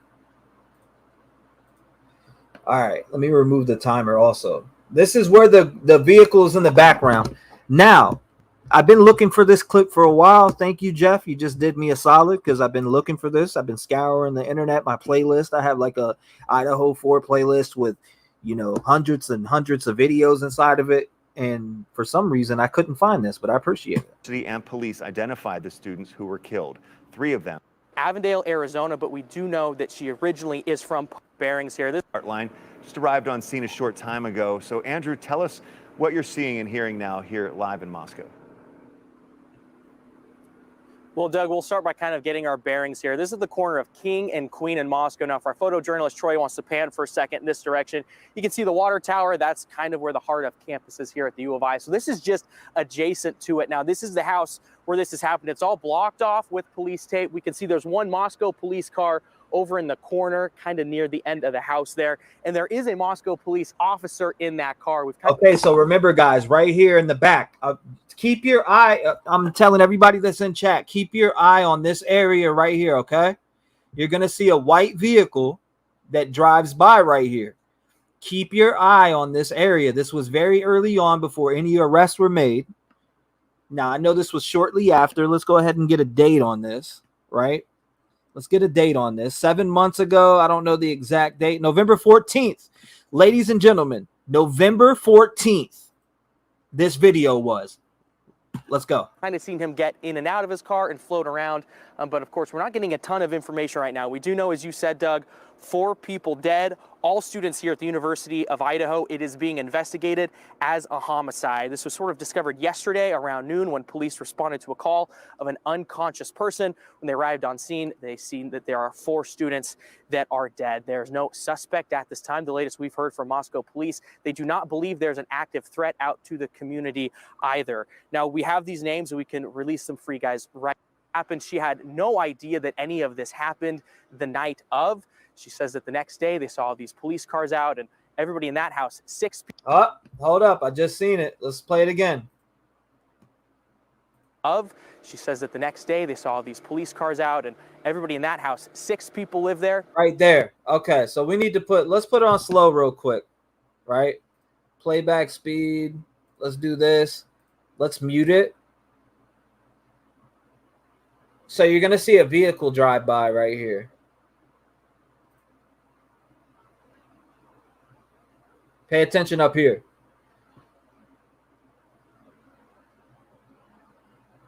Right there. Right here is that vehicle. Let's take it back a frame. The best shot that we can get of it. It's coming up right here. There it is again. Okay, it enters the frame right here, right? So let's get it to where it starts to enter the frame. It enters the frame. Boom. There it is, right there. Okay. I don't know. It looks like an Elantra to me. Now, the other part is right here. Let's go back to it right here.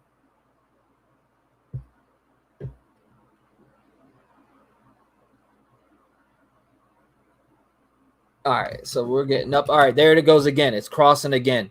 Now, who thinks this is Brian Kohlberger going back to the scene on November 14th? Allegedly. Now, I'm saying allegedly, speculating wise. 1 for yes, 2 for no. 2 for it's just a coincidence. It's a different vehicle. 1 for it's possibly him being at the scene. Coming back to the scene November 14th, watching the news coverage. Or are we reaching? Let's watch it.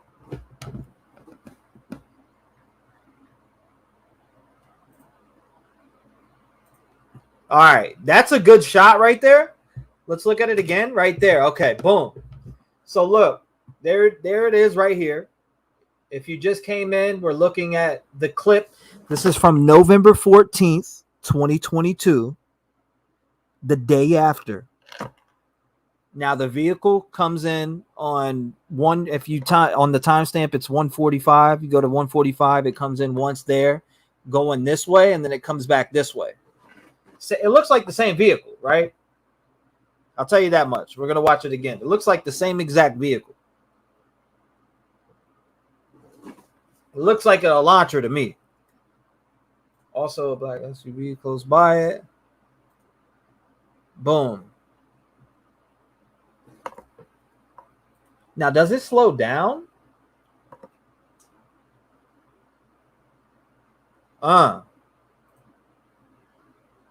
Yeah, it's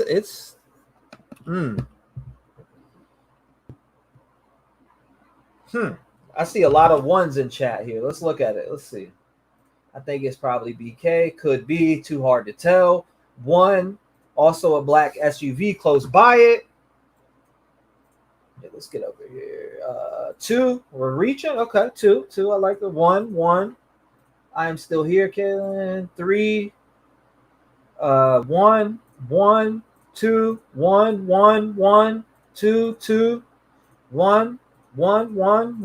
So this vehicle had, it goes and then it comes back. You know what I'm saying? Like, I don't know.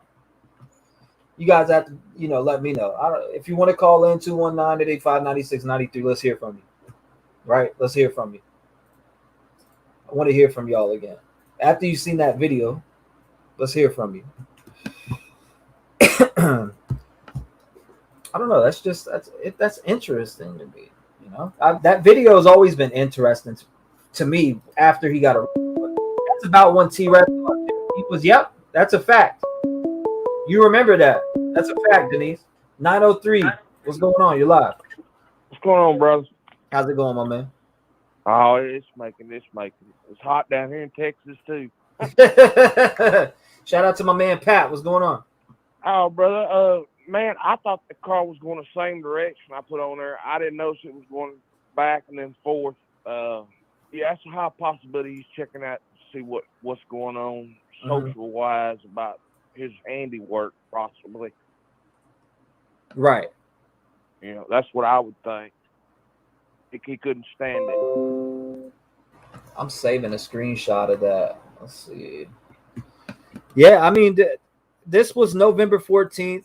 It was November 14th, and I remember seeing it. I remember when this clip had came out because we watched it.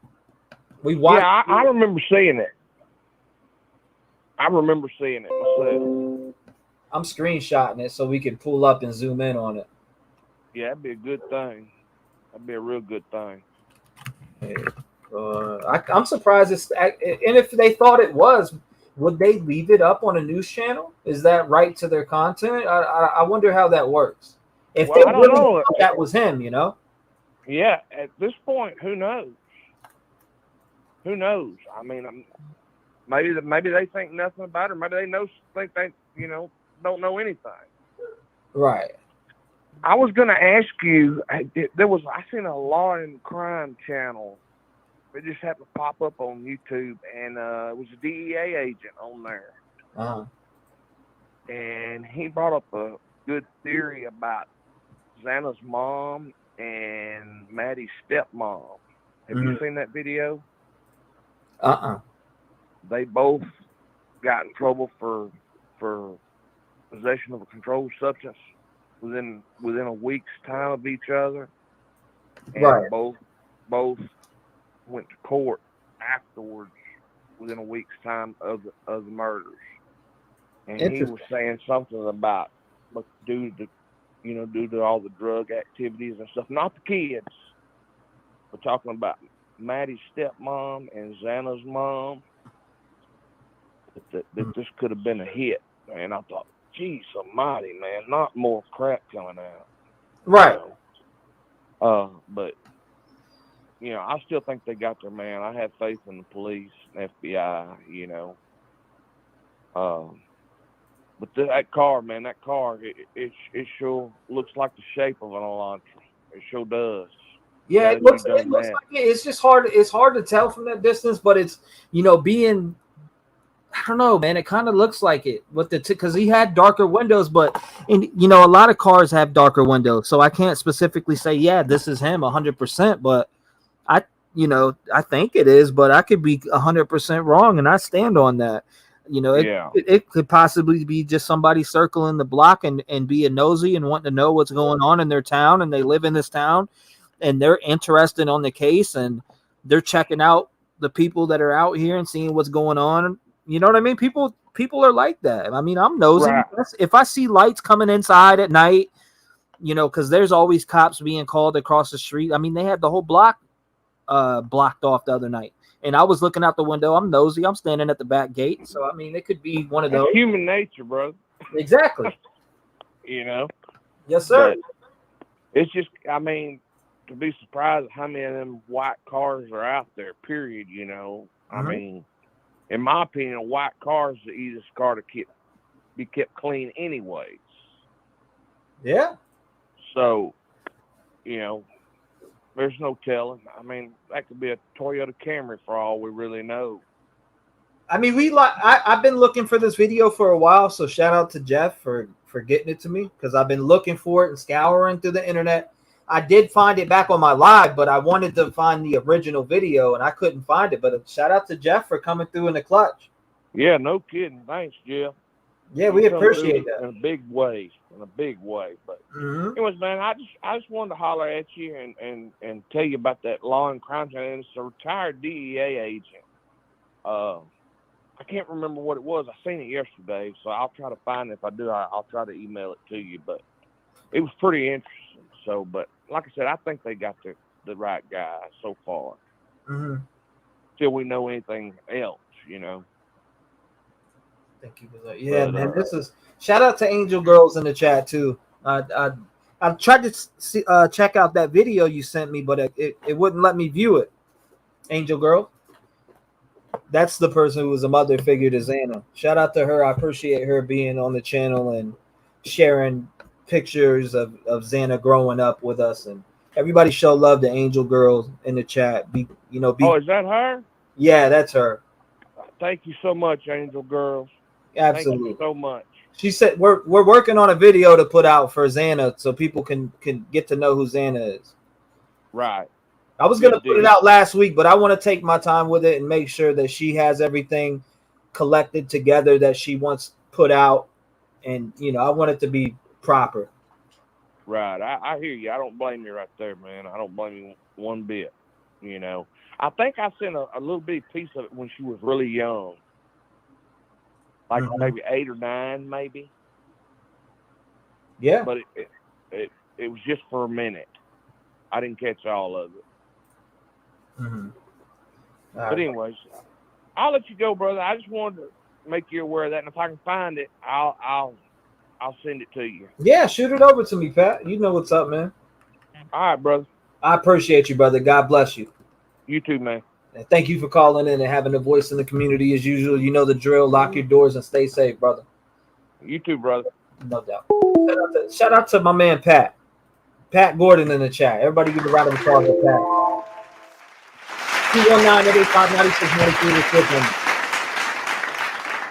Where you guys at? 219-885-9693. We want to hear from you.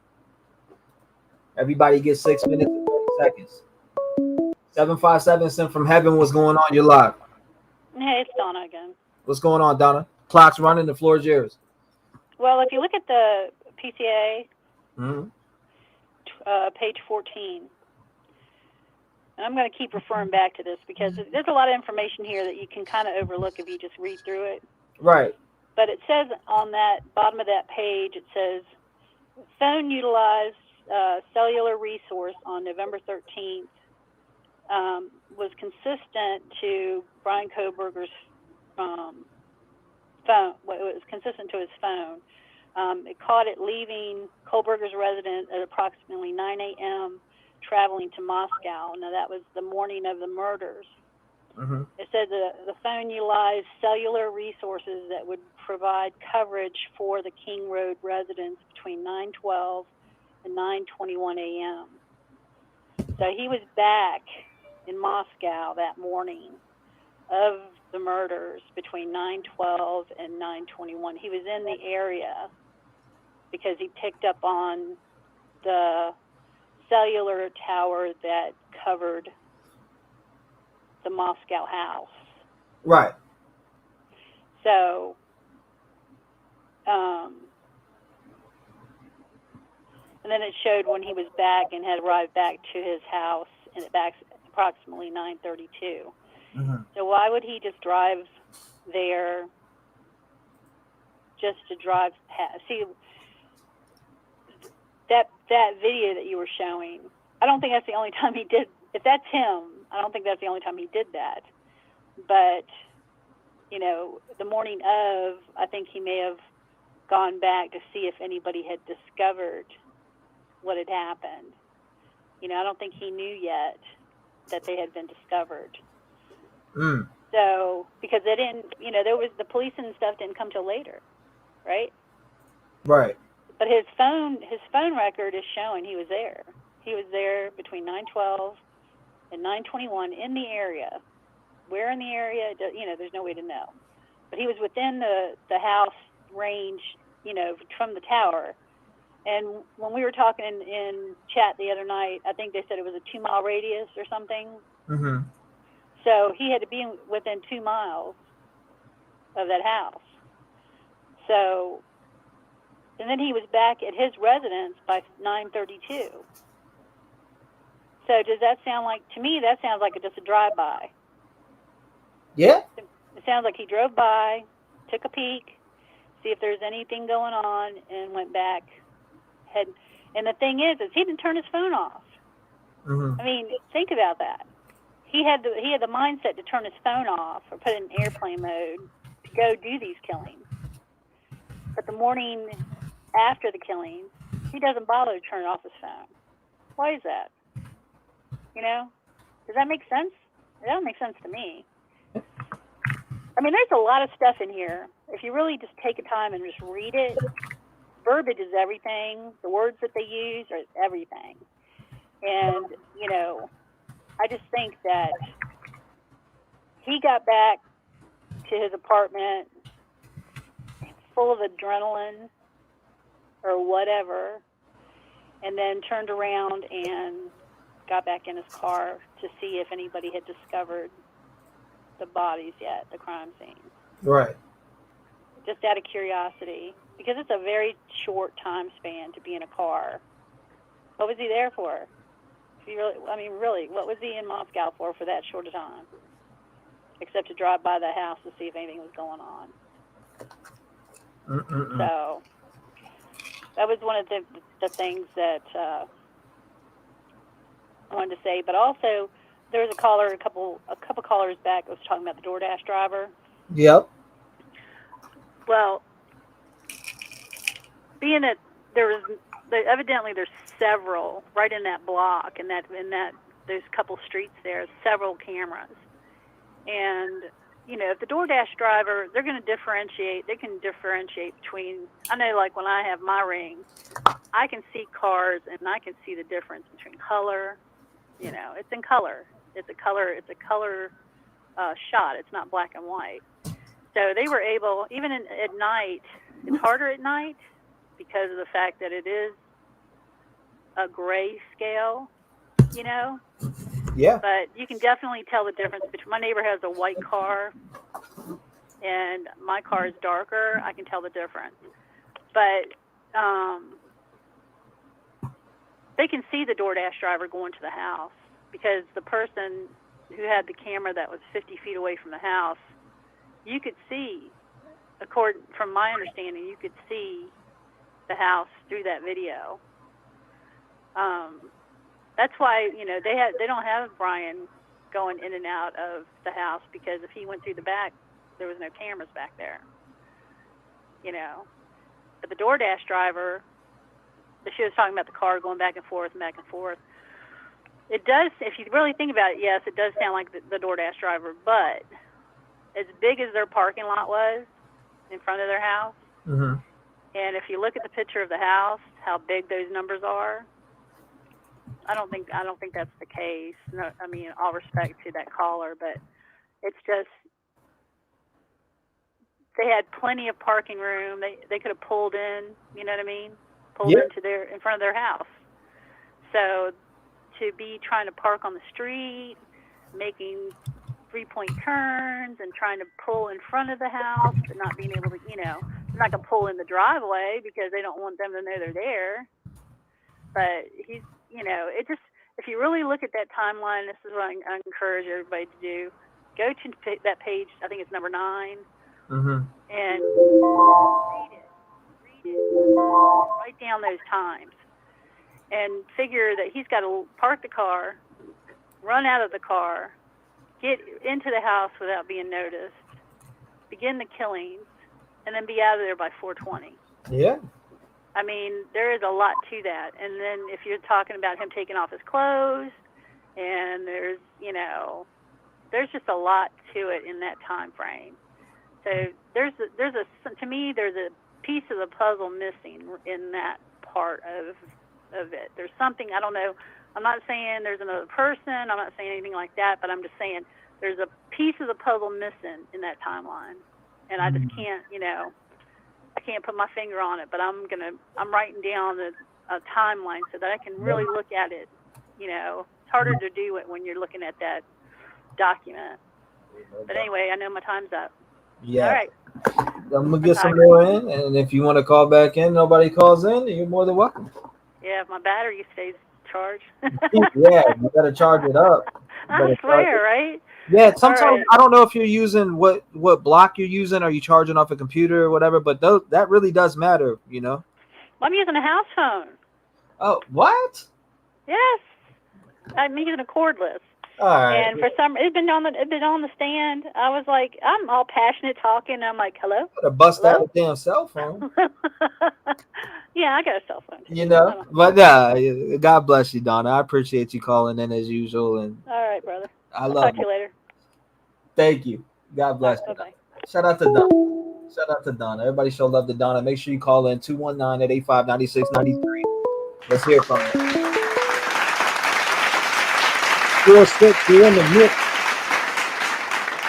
You were in the mix, but then you hung up on me. What's going on with that, man?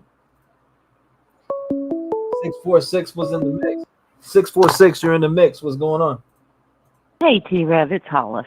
Hollis in the building. What's going on? 6 minutes. We're holding the phone for 6 minutes. Oh yeah. Talk to him. I can do this in 6 minutes. So listen, I wanted to help explain to Donna what I think the timing is.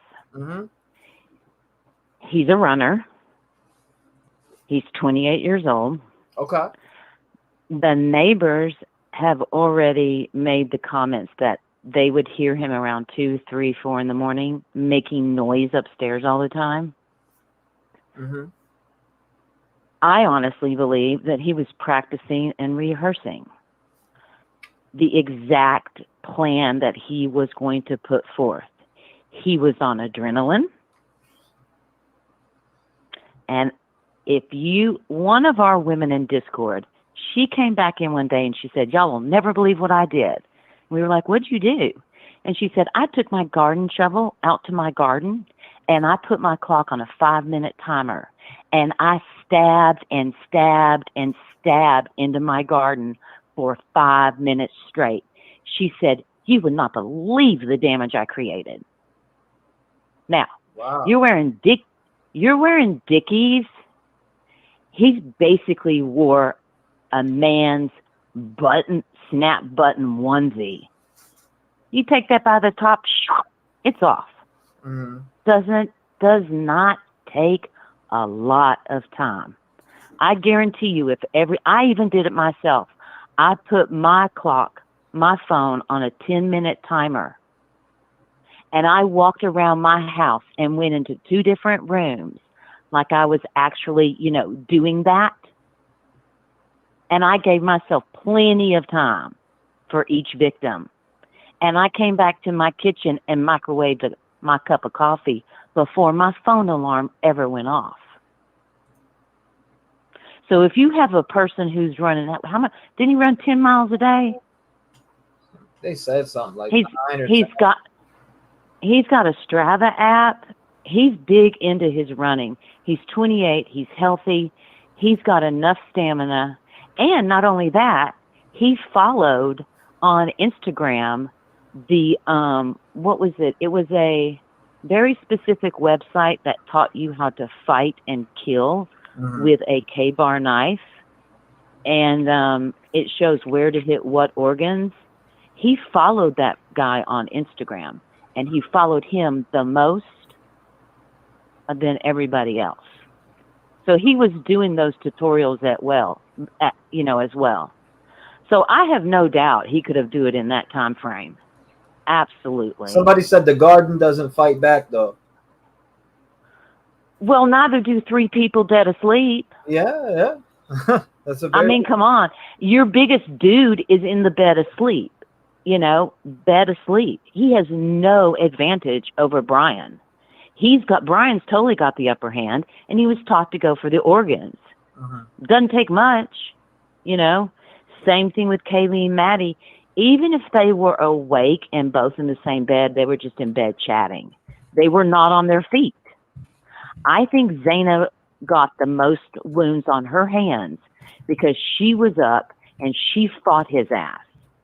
And I think that's why he gets mad in the court in the court, because he's like, not only does he have OCD, but I think he's remembering when he's saying her name, I think he's reliving what Xana did to him. And I don't think he liked it, because there's not a single man that I know would go sit in the front row for a Handmaid's Tale symposium, bright and early, with a Handmaid's Tale in their hand. Not a lot of men would do that, because it's all about hating women, beating women, enslaving women. Women are picked for their birthing hips. So he had the time. He's guilty. Yes, he can have his day in court, but there's so much more evidence. It's absolutely ridiculous. And Regina broke down the documents and even said that it's not so much about the phone pings, but his car had an internal GPS tracking system, and they have been able to peg him every single spot to the inch. She says it will only move an inch when you put it in park, but it will still track you at that spot. And I have no doubt if you go behind the house, because that's Queen Road, if you go on Google Maps and you go up Queen Road, you just kind of keep going up Queen Road a little bit, and you look to your right and you look to your left, not too far up, couple of clicks.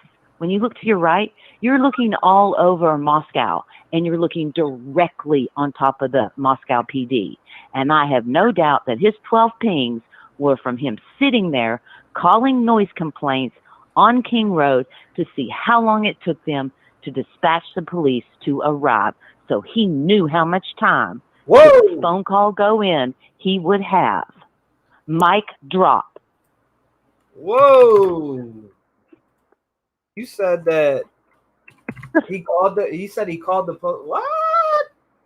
Listen, T-REV, I did the Google Map thing, and I drove up Queen Road past 112 King Road. I went behind the house where he would have gone to park to escape.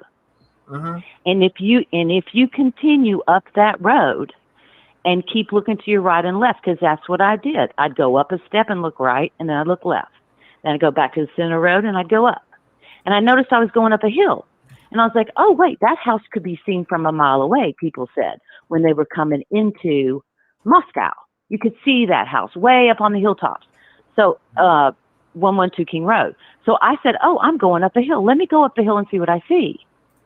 And it didn't take me like 4 or 5 clicks. I had entered in Moscow PD and had nabbed their location. And when I turned and looked to the right, you're overlooking directly the entire Moscow PD. You see the building, you see the parking, you see everything. It's like a valley. And I have no doubt he sat there, parked his car, didn't realize, even though his phone was registering it with pings, but I don't think he knew that his Elantra was technically also tracking his GPS in his vehicle. And they have that just like Alec Murdaugh.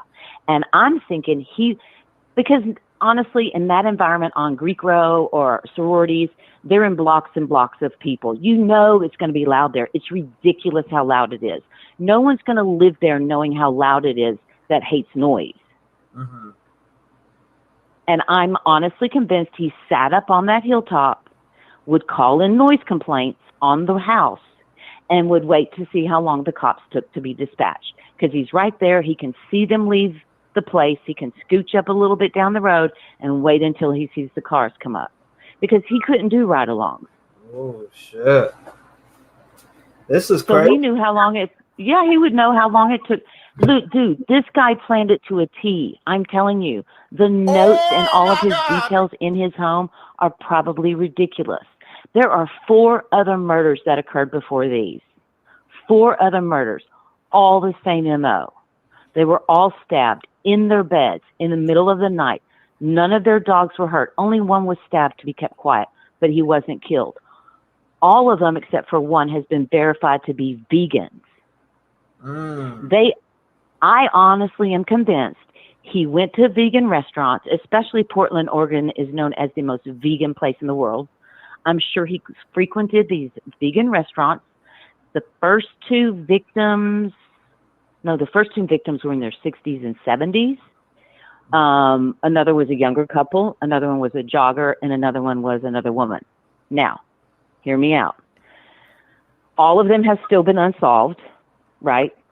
All of them were killed except for one.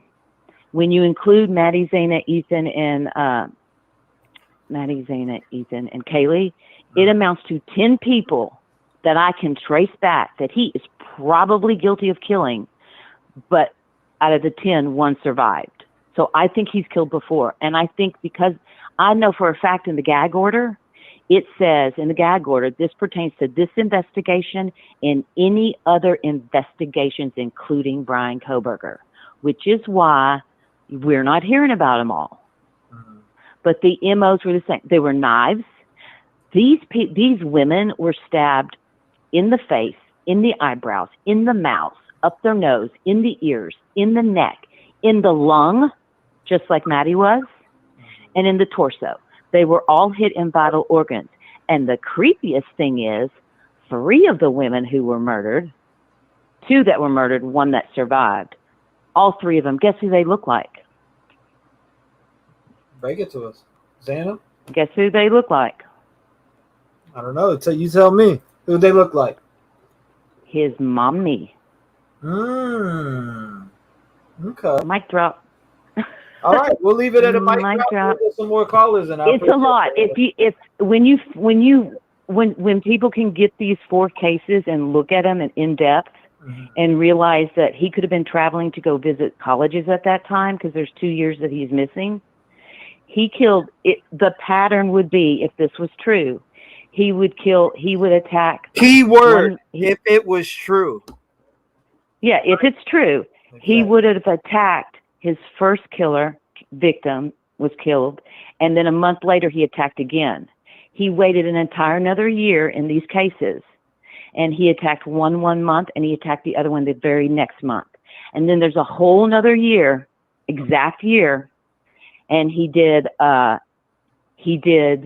Idaho. Not saying that, Hollis, you need to keep watching mainstream media. That's what they're saying. Some people. Nope. He did Idaho, and I have no doubt that within another month, had he not gotten caught, he would have done it on another serial killer's birthday. Because every single one of these incidences happened on a very high-ranking serial killer's birthday. And so I'm telling you, that guy studied serial killers. He's PhD. He's not stupid. He rehearsed it. People need to open their minds and really look. If you put I can't even say anything else. I'm just going to leave it at that. Yeah, leave it at that. And, we'll talk about it. That's all I can say. And you got to put your mind into the mind of the killer. Yeah, absolutely. You got to look at it from you've got to be the killer, and you've got to look at it from his point of view. Well, Hollis, we'll drop the mic on that, and I'll get some more people, and I appreciate you. Okay, and people can say I'm crazy, but I'm telling you. It's okay. there's a lot of other people. If I'm wrong, if I am wrong, I will admit I am wrong. But what I am finding and putting together, it's just all too coincidental. And I don't think this was his first time. I think he got sloppy and he ran out of time. That's what I think what happened on this one. Allegedly, yeah, absolutely. All right, y'all have fun. All right, thank you, Hollis. God bless you. I love you. Bye. I thought you. Bye. Hollis didn't want to drop. She said, "I'm gonna drop the mic," and she just kept rolling. Shout out to Hollis, bro. Speculation out. Pure speculation. 219-885-9693. Hollis, you know, she was speculating there. Some people were agreeing and like, wow, you just opened my eyes. And some people were like, speculation like this is wrong. I don't know. You know, everybody has different thoughts. I read them all the time.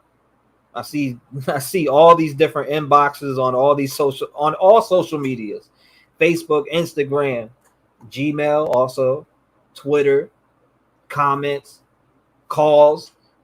I've heard it all. I've heard 12 different killers, maybe even more than that. You know, it's insane to me. It's insane to me, all the different shit that I hear and you know, people put together all these different things. I mean, you got mainstream media comparing them to Bundy. What? Like, can we get through the process first before we compare him to Bundy? I don't even know who Bryan Kohberger is. I mean, that's just me. I think they got their guy, but I could be wrong 100%, and I'm willing to stand on that. I got an open mind. Got to keep it open. And whoever was just calling hung up. But anyways, if you want to call in, it's 219-885-9693. Everybody gets 6 minutes and 30 seconds. Make sure you call in.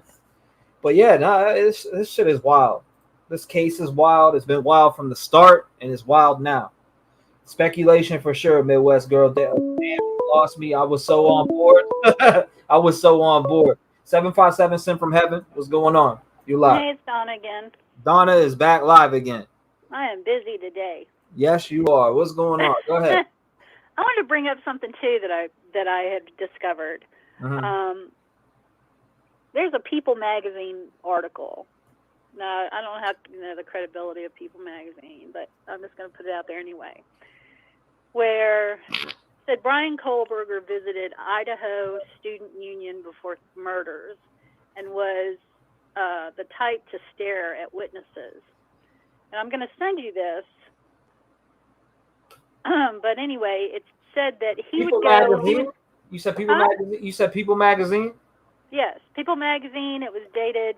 I think they're cat, but you know.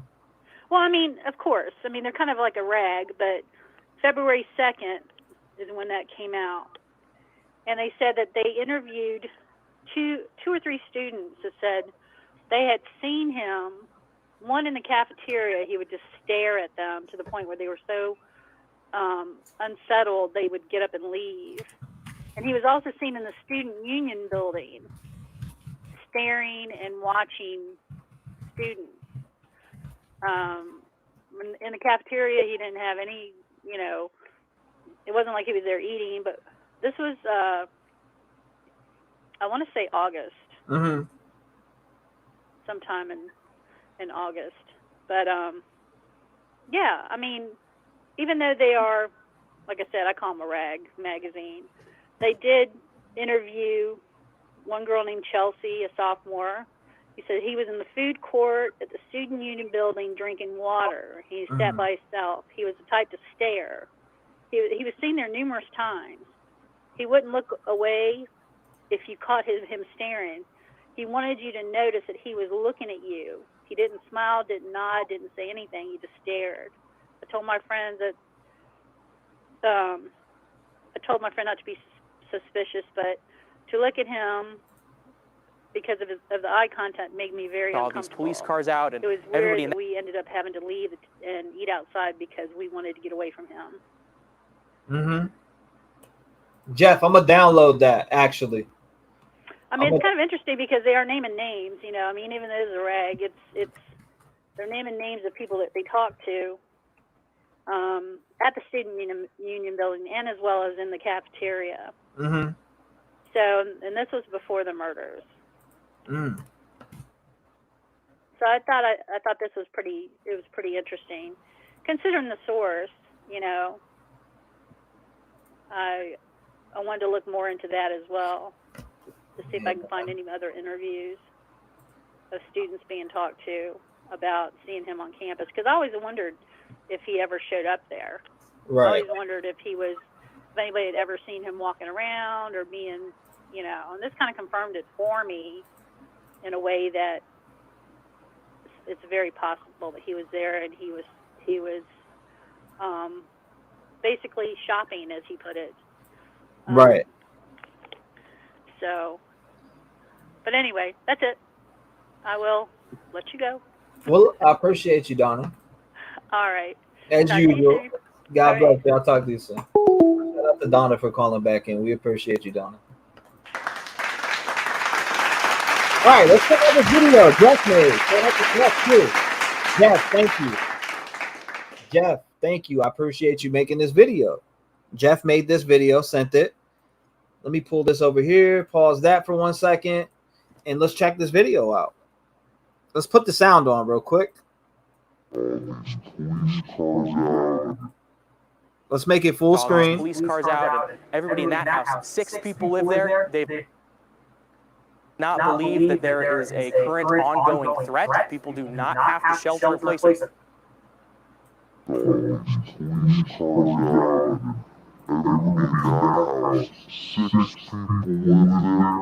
All right, I'm gonna turn that down like that, and there we go. We're full screen now. Jeff had put this on 50. He's got it all. Good work there, Jeff. Wow. Okay, this is the video. We got it playing right here. I'll leave this playing on the screen for a minute. If you want to call in, it's 219-885-9693. Make sure you call in. Again, 219-885-9693. I see somebody 219. Okay. 219. What's going on? You're live. Hey, how you doing today? I'm hanging in there, ma'am. How about yourself? I'm good. I'm just here making some spaghetti today. Making some spaghetti, huh? Yeah, and some garlic bread. I'm tired today, so it's just easy cooking for me. Okay. I'm not that the last call. I think the one before where she was trying to talk about the GPS in the 2015. Okay. I know I heard some experts say that model doesn't have that, so that's not true. And I wanted to know, did you watch Brian's last hearing when they had all the Yeah. Well, I was watching one other YouTuber, and she was closing in, and his new lawyer that was with them, there was Ann, Brian, and there was a brunette. The brunette kept smiling at him and smiling, and he would not look at her for nothing. And she kept trying to get his attention, but he would not look at her at all. But eventually, he just gave her a side look with a little smirk, and then just turned his head. Next time you watch it, just zero in on that part, and you'll see that she just tries to look at him so bad, and he wants nothing to do with her at all. So I think there's something there too. So, well, I just wanted to say that, and you got 5 minutes. I don't know. The floor is yours. Yeah, I know. I don't know what else you guys are talking about. I've been in and out. I had to take my dogs out and stuff. So Well, the grand. I mean, we're talking. The grand jury. What is the defense? Why are they on their tail like that? What do they want to know that the grand jury seen that they think they have it? I don't know. I'm confused with that. Yeah, me too. I think they believe, because I watched The Lawyer, and him and his dad are real good. They broke all that down, and his dad said that they believe. It's their belief. It's like their speculation that they have something. They just pretty much want to know what all these people who was on the grand jury and what evidence do they have. Mm-hmm. But the prosecution slow walking them really by right. Even his dad said, because he's a defense lawyer too, said that that he should have that by now. Right. Most of that evidence. Mm-hmm. But I don't know why they're trying to slow walk them and not give it to them. Unless maybe there is something there that they think they could use. I don't know. But they were saying about it, and they said it's slim no chance that a grand jury indictment will be overturned. That it's not going to be like kicked out. You know, that's not even possible. They said that will never hardly happen. You know, dismiss the case like they want to. Like the defense team, Brian's defense team wants to do if they don't turn off. They're just trying to get appeals ready. Yeah. Like if they don't turn this on time, he'll have an appeal. If they did get the grand jury within the first 6 months, that could be another appeal. That's what I'm getting at. He's just trying to get all these appeals to see if he could try to get off. That's what they were trying to say. Because I listened to them a lot. Because when these new documents dropped, you know, that's who I was looking for. But I think the next day I watched them, and that's what they were saying about it. So really, nobody knows if they have something in there that's going to exonerate them or an alibi. It's just they're just wondering what the fuck. Oh, excuse me, what they have. That's what everybody's getting off it. All the people that are reputable that I watch. So there's no definite proof that they have that the prosecution has anything that will free Brian or exonerate him or give him an alibi or anything like that. You know, it's just they want it, which it is his right. I'm guessing by what the dad was saying on the lawyer, you know, that certain parts that he should know. And why do you think the prosecution's slow walking them? They don't want to give him. Or they're saying, hey, well, we gave it to you. Just look at AC or, you know, whatever, whatever number. We did give it to you. So, but they say, you know, prosecution, defense, they're always fighting against giving over the discovery, you know, all the time. You know, that's just part of the court system. They always try to slow walk one another. But I don't know. I personally think he did it, you know, and, you know, 9 to 10, 11 minutes, that's a long time. Just think about being stuck somewhere, you know, in a box or something for 10 minutes. It would feel like forever. That is enough time to park, go do some damage in some major organs, like, you know, all these other callers were saying, and, you know, and he was a criminology major, so I think he knew the body parts. You know, I'm sure they studied basic anatomy and stuff like that. They had to have, right? Wouldn't that be part of his course? Of course. Well, that's my belief. So yeah, I think they're just slow walking him because they don't want to give him anything, and then the defense is just praying and hoping that there's something there that, you know, will exonerate him. And he thinks he's going to be smarter than everybody else. So it's just all about appeals, you know, and how long they can, you know. I just hope the prosecution gets his paperwork on time because, you know, he get off on a technicality. That's my belief. So that's it. Well, I appreciate you. I appreciate you. Oh, I appreciate you answering. And I think you're wonderful and you're a little cutie pie. You keep doing what you're doing, okay, sweetie? Thank you. you. And you take care. Thank you. I appreciate you, man. God bless you. You have a beautiful day. And hopefully I'll hear from you again. Oh, I will next time you're live. Yes, ma'am. Thank you so much. You too. Shout out to her. I appreciate her. You know?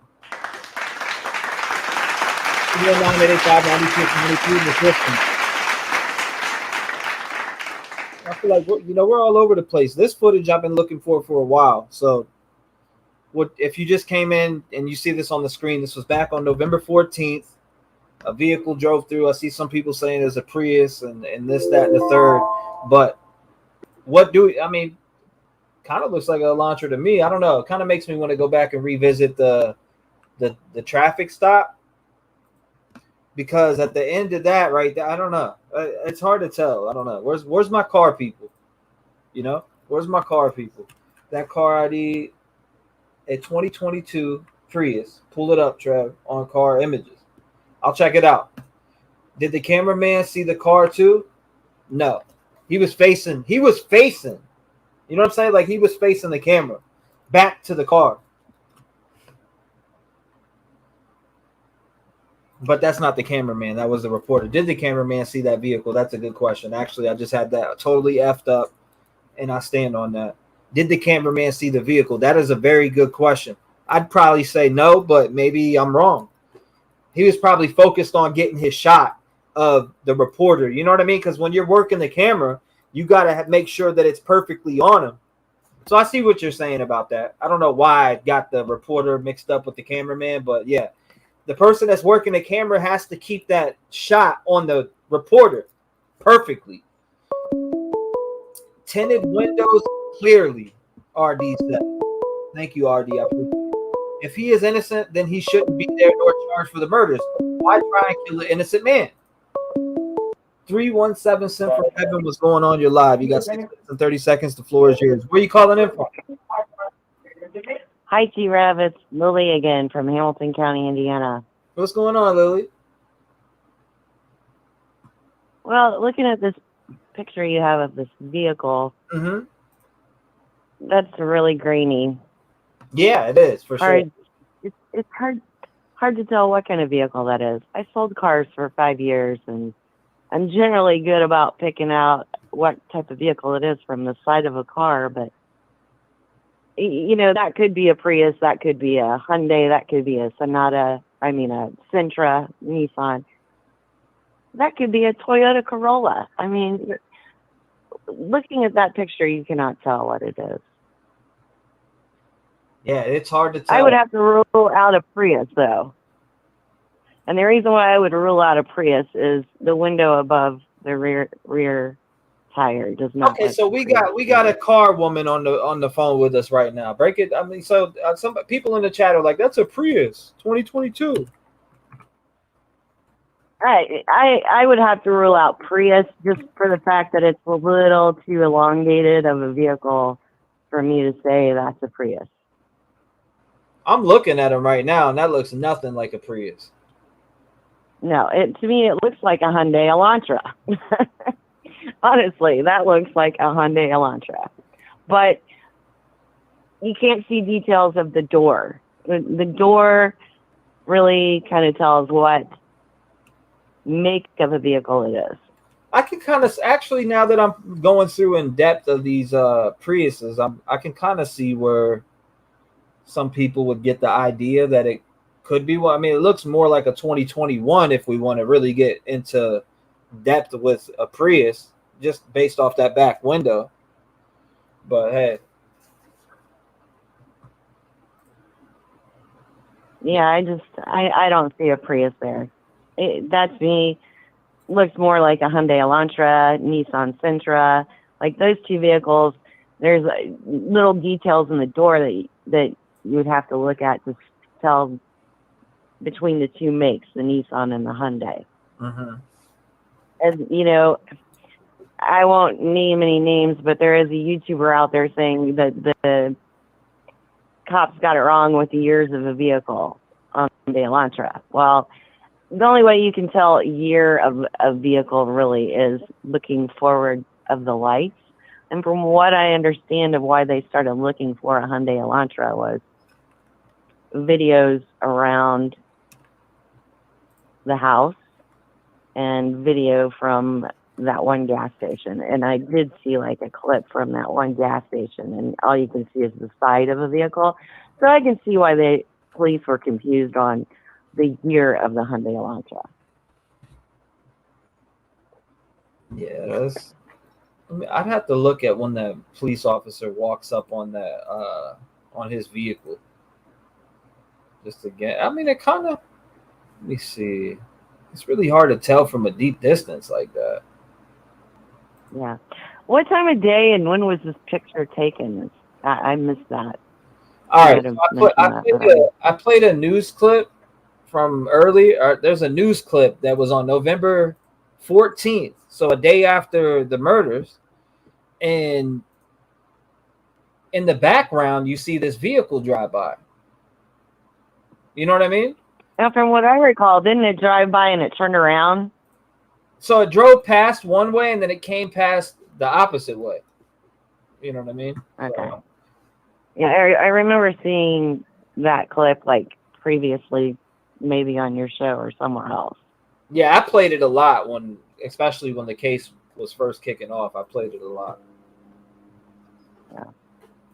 I played it a lot. I mean, we went through this clip multiple times, there's a white car in the background, and then we were comparing the vehicles parked at different houses. People were sending in all types of information while we were on the phone. Check your email. I sent you a picture. Oh my God, I found a car in this circle, this lot over here. Oh my God, there's a white launcher here. There's one here. There's one there. There's one. I mean, it was going crazy, and that's part of why the person from Netflix making the series on the Idaho 4 about sleuthing, specifically when it comes to this Idaho 4 case, was interested in having me on the show for that they're putting on Netflix, because it's about, they were interested in the process and the way that I was live every day for 7-8 hours and people were calling in. They were part of the audience. I didn't know that. I see. That's interesting. Yeah, if you go back, I mean, the lives were very long and there was a lot of people in there, and I mean you could barely chat, was moving so fast, it was insane. I think that's when I started first listening to you. I don't know how I stumbled upon you, but I've been glued to your show like every time I can catch one. And I caught your live the other day, and today is the only 2 times I've ever caught you live. So. Oh, that's awesome. What's your name in chat? Ray Grinstead. Ray Grinstead. Okay. Well, I appreciate you. You said you found me around then? Yeah, it seems like it was like a month or so after this incident had happened. Interesting. I don't know how I stumbled upon you, but I started watching your show, and then I realized that you're in Indiana. I was like, yes, Hoosier. Awesome. Let me see. Hold on. It kind of, I mean, it does. It kind of does have that back end like a Prius, though. I see where people are saying that. I got it pulled up on. Maybe I don't know. It's yeah, that's a hard one. That's a hard one for me, because you got trees. You can't see like details of the side of the car. You can't. I don't know. I don't know. That's a hard one, but I don't see a Prius. I see a Hyundai or a Nissan. That's what jumps out to me. Well, I appreciate you calling in and sharing your thoughts and opinions with us. God bless you. I hope you have a wonderful day. And you said you're calling in from where again? I live in Lebanon, Indiana. Okay. Yeah, that's shit. I'm right. Like I said, I'm between Indianapolis and. Oh, yeah. Okay. Sorry, go ahead. No, you're fine. I'm right on the border. I'm literally on the border between 3-4 different states. Ohio, you got Ohio. I mean, I could walk into Chicago, but I mean, Ohio's right here. You got Indiana, Ohio, Chicago. Where else? I mean, they're right there close to Michigan too. Yes, exactly. Michigan. There you go. I'm right there between everything. It's like, man, it's right here. But I appreciate you calling in. God bless you, man. Lock your doors, stay safe, and thank you for having a voice in the community. God bless you, T-REV. Thank you, man. I appreciate it. Shout out to her. Everybody give her a round of applause.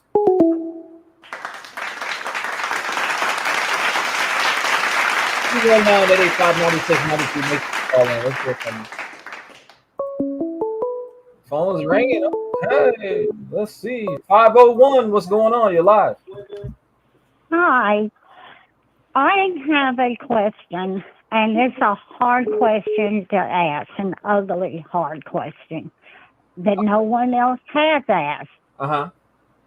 What if his wife and daughter hasn't called him, has not gone to see him, because maybe the younger or maybe the daughter was sexually assaulted by a family member, a brother, uncle, a father. And that is why they will not tell.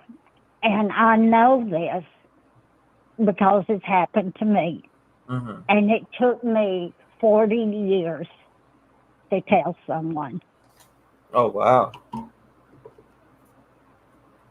Interesting. 40 You're very years? welcome. Huh? You said it took you 40 years? It took me 40 years. before I told anyone, and that was my sister. Interesting. And then I find out the same thing had happened to her. Wow. So yeah, it sucks, don't it? Yeah. But we get through it. We really, really do, and we do forgive them. I have forgiven mine for probably 30 years now. Mm-hmm. Yeah, I'm right at 70. Wow. And I do like your show very, very much. No, I appreciate you. No, I appreciate Well, okay, I won't take up any more of your time, but it is a question I've never heard anyone ask, and it can happen. Oh, for sure. I mean, yeah, it definitely can happen. Yep. And I've never heard that question brought out, but that could be a reason the mother and daughter don't want to have anything to do with him anymore, unless she's had enough time to really forgive him. Because, like I said, it can be done. Yeah, so I'm going to say bye now, T-REV. Looking forward to hearing you next time. Thank you, ma'am. I appreciate you calling in. God bless you. You're very welcome, sir. Thank you, ma'am. Lock your door, stay safe, and I can't wait to hopefully. Oh, you got that right. God bless you, sweet soul. I appreciate God bless you. Shout out to her. Everybody give her a round of applause. What a sweet soul. Oh my God. Oh my God. Wrong one. Round of applause there. 219-885-9693. What is going on? So before, hold up. Bye. What the was that? I said bye. Hold up. The car kept driving up and down the hill. The car kept driving up and down the hill. What else we got? Indiana here as well. Hey, fellow Hoosiers. Aaron, yeah, all these cars kind of look the same to me. Yeah, they do. They look very similar. I don't know. It kind of does look like a Prius to me. I'm not even gonna lie. My honest opinion after seeing all this is it kind of looks like a Prius. Just my opinion, though. Just thinking about it and seeing that back end when it comes by, my honest opinion is that vehicle does look like a Prius. The 2022 I was just looking at on Google, going through them, looking at all of them, 2022, a 2021, and then the newer 2023. But this was before they came out. But in general, it kind of does look like a Prius that drives by. That's just my personal opinion. I don't know about yours, but actually after seeing that, it does kind of look like a Prius. I see it now. I don't think that's his car. Me neither. I'm starting to think it. I don't think it is either. I do too, Hollis, so he wouldn't get nervous. The windows are clearly tinted. Detective John. All right, 219-885-9693. It's open again. So let's see. Do you think this is BK driving by on November 14th? The voting polls say 41% yes, I do. No, it's not. 19%. I'm 50-50. It could be possible. 40%. So neck and neck is yes, I do. And 40%. We got I'm 50-50. It could be possible. So no, it's not is at 19%. So some of y'all are thinking it possibly could be. And then some of y'all are thinking it's yes, it's 100% that. So 41% is winning with yes, I do. Make sure you get your votes in. If you just came in, do you think this is BK driving by on November 14th, 2022? What is in this clip right here?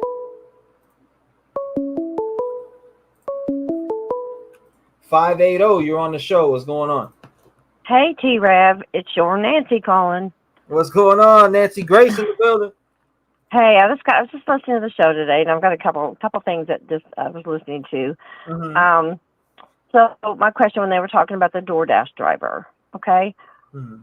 Does anybody know what kind of car the DoorDash driver drove? I don't believe the DoorDash driver had anything to do with it, but there's so much talk about the DoorDash driver. Yeah, I was just talking about that earlier, and they're saying that a DoorDash driver was possibly Brian.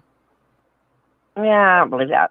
No, it's I think I truly believe, and I think Hollis nailed a bunch of stuff. I totally agree with a lot of what she said. Mm-hmm. I've said from the get-go, I don't think this was his first killing. I honestly believe that had he not gotten caught this time, he would have continued to kill. Mm-hmm. I do think, I don't know about as far as getting sloppy, I think he just got in a hurry because, was it Kaylee that was leaving to go to Texas? And I think he found out, and he just had to hurry up his plan. I think he had this planned, but I just think he had to hurry up and get it done. Those were a couple of some of the things. And then people talk about he had somebody help him, and they're just keeping their mouth shut. Okay, Brian didn't have those kind of friends. Brian was a loner. It's been said he was an incel is what they call him. He didn't have those loyal friends, somebody that would keep their mouth shut. I don't believe anybody helped him whatsoever. I think he did every bit of this on his own. I think that those girls just evidently shunned him. He just couldn't get at it. He wanted their life. He wanted their lifestyle. He wanted to be in the party. He wanted to be the popular one. He was everything they wanted. They were everything he wanted to be, and he couldn't be. And I think that's what just fueled him to do what he did. Let's see what else was I want to talk about. Okay, so you guys just talked about the news coverage on the door pin, because I didn't realize the video that you're showing was actually, now I think about it, it was the day after, because they're saying, oh, he came back.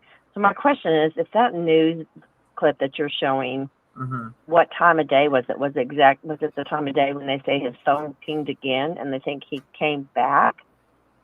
I'm gonna look. It doesn't say the time of day when the video was uploaded. I just know that it's on the 14th. Yeah, and I know more fake. I know people talk about, oh, he came back to get the sheath. I don't know. I don't think that's the case at all. I think he came back to see if there was a big media, a bunch of media and a bunch of people see, oh my God, just to check to see what he done. Nobody in their right mind. Well, of course, he wasn't in his right mind because he's a killer, but I don't think that he came back to look at any or try to get a sheep that he realized he lost. And I don't even think at that point in time he may not even have realized it. I think he just came back to gloat, to see, oh, look what I've done, because it's not being on the news, so now I've got to go by and see why. Mm-hmm. I mean, that's my theory. I think he did set up in the back area up there. I think he watched them and just waited to go in. I don't think it has anything to do with DoorDash. I don't think there was anybody with him. I think they've got a lot more video evidence.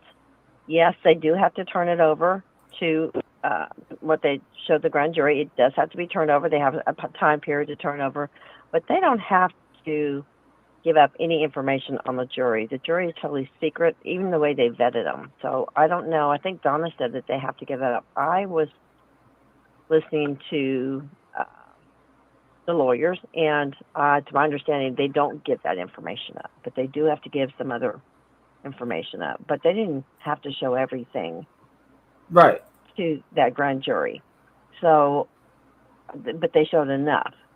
So I do believe they've got the right guy.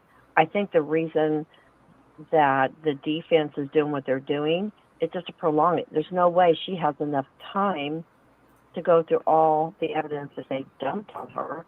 Mm-hmm. And this is just another way of her prolonging it, buying her some time to look through it. But like you said, that works both sides. That also gives, and it may be why the prosecution went to the grand jury right before the preliminary hearing. Hey, it's going to buy us some time because we know they're going to go ahead and they're going to fight this, although it's not going to do them any good. It's like a very minute case where a grand jury is overturned.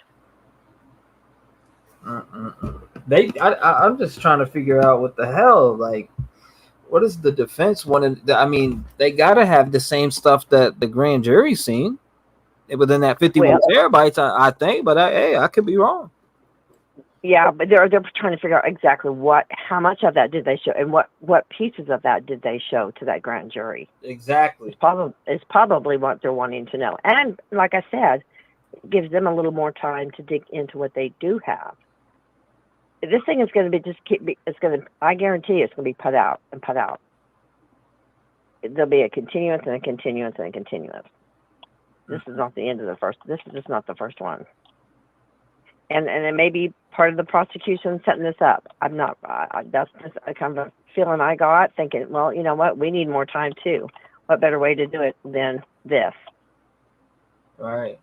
Yeah, I don't know. I don't know if these windows look tinted or not. Honestly, they're not. They don't look as dark as what I was seeing in that other video.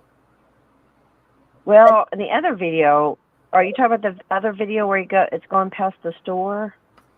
No, we're just driving up in the back on that news clip that I had playing beforehand. Oh, okay, the news clip. I see what you're saying. So that could be two different cars, is what you're saying. Yeah, it definitely could be two different cars for sure. Yeah, and it could be him returning, just driving past and wanting to check out. But I didn't see no white pickup coming behind it. Did you?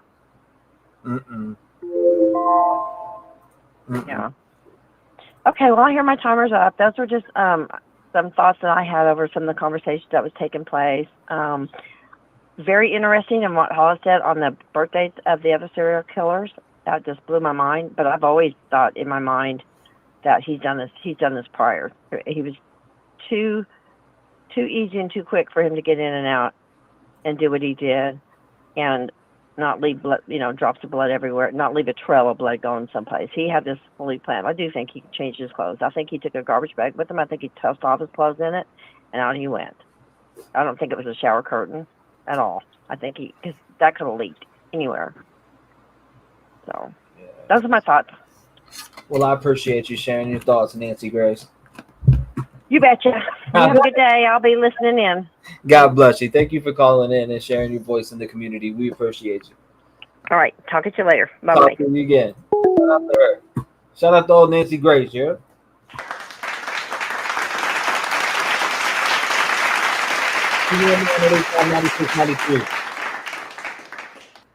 Where's everybody at? Let's hear from you. Let's hear from you this morning. Faraday, you are correct. Kaylee is white. Ethan is red. I have them backward the whole time. I was wrong. Thank you for clearing it up. We don't know what the scene looked like or if he left blood. Correct. T-REV sent you another link to you. I was up late working on it early here. Talk later. Great to see everyone. Thank you, Angel Girl. We appreciate you. And I can't wait to see what you came up and made. I'm very interested in that. I clicked on the one. It was like, dang, man. Bye, Nancy. Detective John, Mo Malan, what's going on? What's up? What's up? What's going on, buddy? Yeah, I'm sitting in the parking lot like you. I'm waiting to get my teeth cleaned, but got to go in here in about 15 minutes to fill out paperwork. But I just wanted to touch base. Been off for a while. I was on vacation in Tennessee for a while. Tennessee? So, what's going on? Tennessee. Hey, before I went to Tennessee, I sent you an email, and if you could pull up this definition. It's called habeas corpus. It's just a legal term that no one's hit on, but I would like for you to hit on. Let me see. Let me know when you got it up, because I got you on speaker in my truck, so I can't see the screen here. When did you send that email?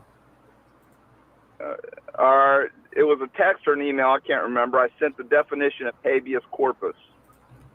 And the reason why I wanted you to pull it up is I wanted to, I try to put some things to bed just based on, me wrapping my head around some of the comments people are thinking, and, they may not know this stuff, but, you had a caller earlier talking about some other sleuth is hitting on the house being a drug house. And pull up habeas corpus. I got it on the screen right now. All right, read that definition so everybody, I can't see it because I'm in my truck, but so read that out loud. It says a writ requiring a person under arrest to be brought before a judge or into or into court, especially hold on, let me minimize this so I can actually see it. Okay, there we go. Especially to secure. No, it goes a writ requiring a person under arrest to be brought before a judge or into a court, especially to secure the person's release, unless lawful grounds are shown for their detention. And then another one is the legal right to apply for a habeas corpus. Okay. So the reason why I wanted you to bring that up is because of the obvious. You know, exculpatory evidence, everybody's talking about that. You know, that's a very misused word by the defense. Everything that a defense attorney is going to present is exculpatory because it's all going to get their defendant off. Mm-hmm. But it's a misused word.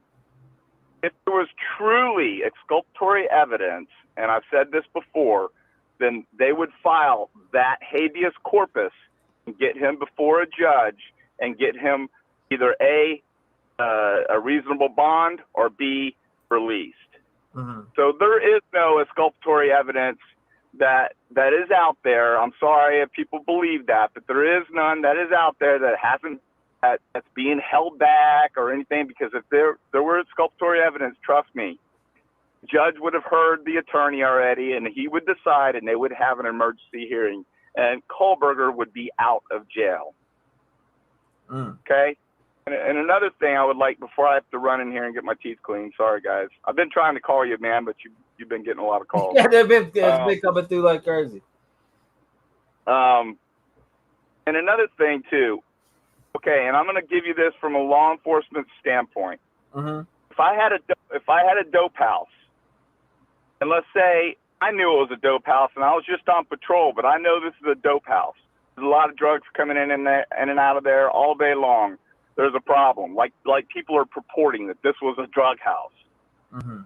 How many noise complaints did that house have? I'd like for somebody to go to Moscow PD's website and find out how many they had, because I tell you what, if I'm getting a noise complaint continually at a dope house, I'm stroking the occupants of that house a ticket every opportunity that I can get. Every time that they went there, they gave warnings. They were very nice. So the people that are saying this is a dope house and they were moving heavy weight out of there and all this crap, they can go pound sand. Because I'm telling you right now, if that were a dope house, and as small as a department as that is, would know that that's a dope house, and every time that they went to a call there, they would make people pay for that call. So somebody would be held accountable for a noise complaint. They would be harassing the piss out of them. That's all I'm going to say, and that's about all I had. That car, we talked about that car months ago. Remember when we're talking about the lot up in the back where, I believe he was surveilling them. Mm-hmm. And then that car drove by and we were talking about that car could be him coming by. Back then, if you pulled up your show, you'll hear us talking about it. That could be him, arsonist, 99.9% of the times go back and watch their shit burn. So, and the same thing here. He's curious as to what's going on, because let's face it, we didn't have the cops there till about noon, and he was well out of there for several hours by then. So he probably drove around many times, snooping to see what was going on. And that's where the pings are going to come into play. And that's what I believe the grand jury saw as well, were the pings. They might have even had that video that you're showing now, showing that there's pings, and there's the car right there behind it. Why is he there? Now, that's all circumstantial stuff, but it paints a picture. And that's what they're going to be doing, is they're going to be painting a big picture. And again, habeas corpus is a legal term, and no one talks about it, but that's what would be done if there was exculpatory evidence. Hollis and everybody else, they'll agree with that because they do their research. But that's just something in my drive up to Tennessee. I was thinking about multiple things, but this case was on my mind as well. I got to go. I appreciate everybody. Keep it going, and hopefully we'll get some info soon. Yeah, they've got been any questions for me? Documents been dropping left and right. last couple days, or what was it, Friday? As soon as I got off, I know documents came out. There's a lot. The grand. I don't know what's going on with the defense and this grand jury indictment and them challenging this shit over and over again. It's just, I don't know, man. Like I have my thoughts about that. You know. Can I make a suggestion, man? Let's hear it.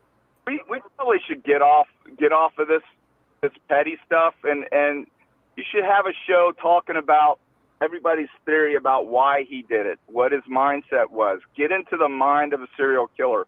You should play the Danny Rawlings, play the Gainesville murders, where I am here. Well, I'm in Central Florida, but that happened when I was 3 years on the department when that happened in 1990. And if you look at Danny Rawlings and you actually watch some of the documentaries on him, it's pretty eerie how similar it is to this case. He used a K-bar knife too. And, he decapitated one of the victims, set her on her bed, and then put her head in a bookshelf so that when you open the door, you would be looking right at her. I mean, this guy was, there's a lot of similarities in this case. I said this early on from the beginning. Everybody was pointing the finger at some others, and I thought Danny Rawling was the number one that we should compare this serial killer. If it's Kohlberger, which I believe it is, he's copying him, or he's read up and studied him significantly. And Danny Rawling had a very checkered family life. His dad was a lieutenant. He was very hard on him. Couldn't even hold his silverware a certain way. He would slap his silverware if he held his fork a certain way, slap it out of his hands. They're getting all right. So the thing is, I know they're getting into the. I see MSM getting into the mind of a serial killer. They're already, comparing him to Ted Bundy. I would compare him to Danny Rawling, not Ted Bundy. Okay. Totally different MO.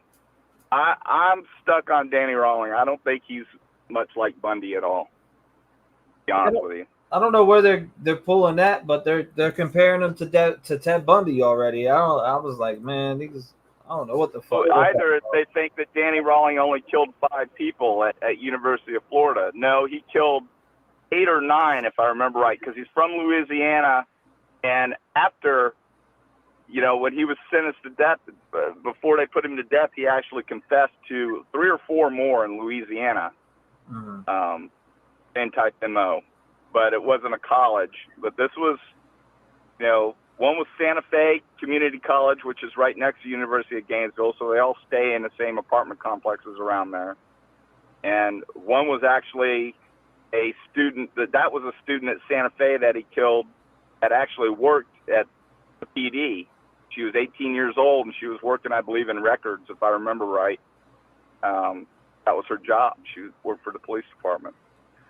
But anyway, I just like to see, let's get in.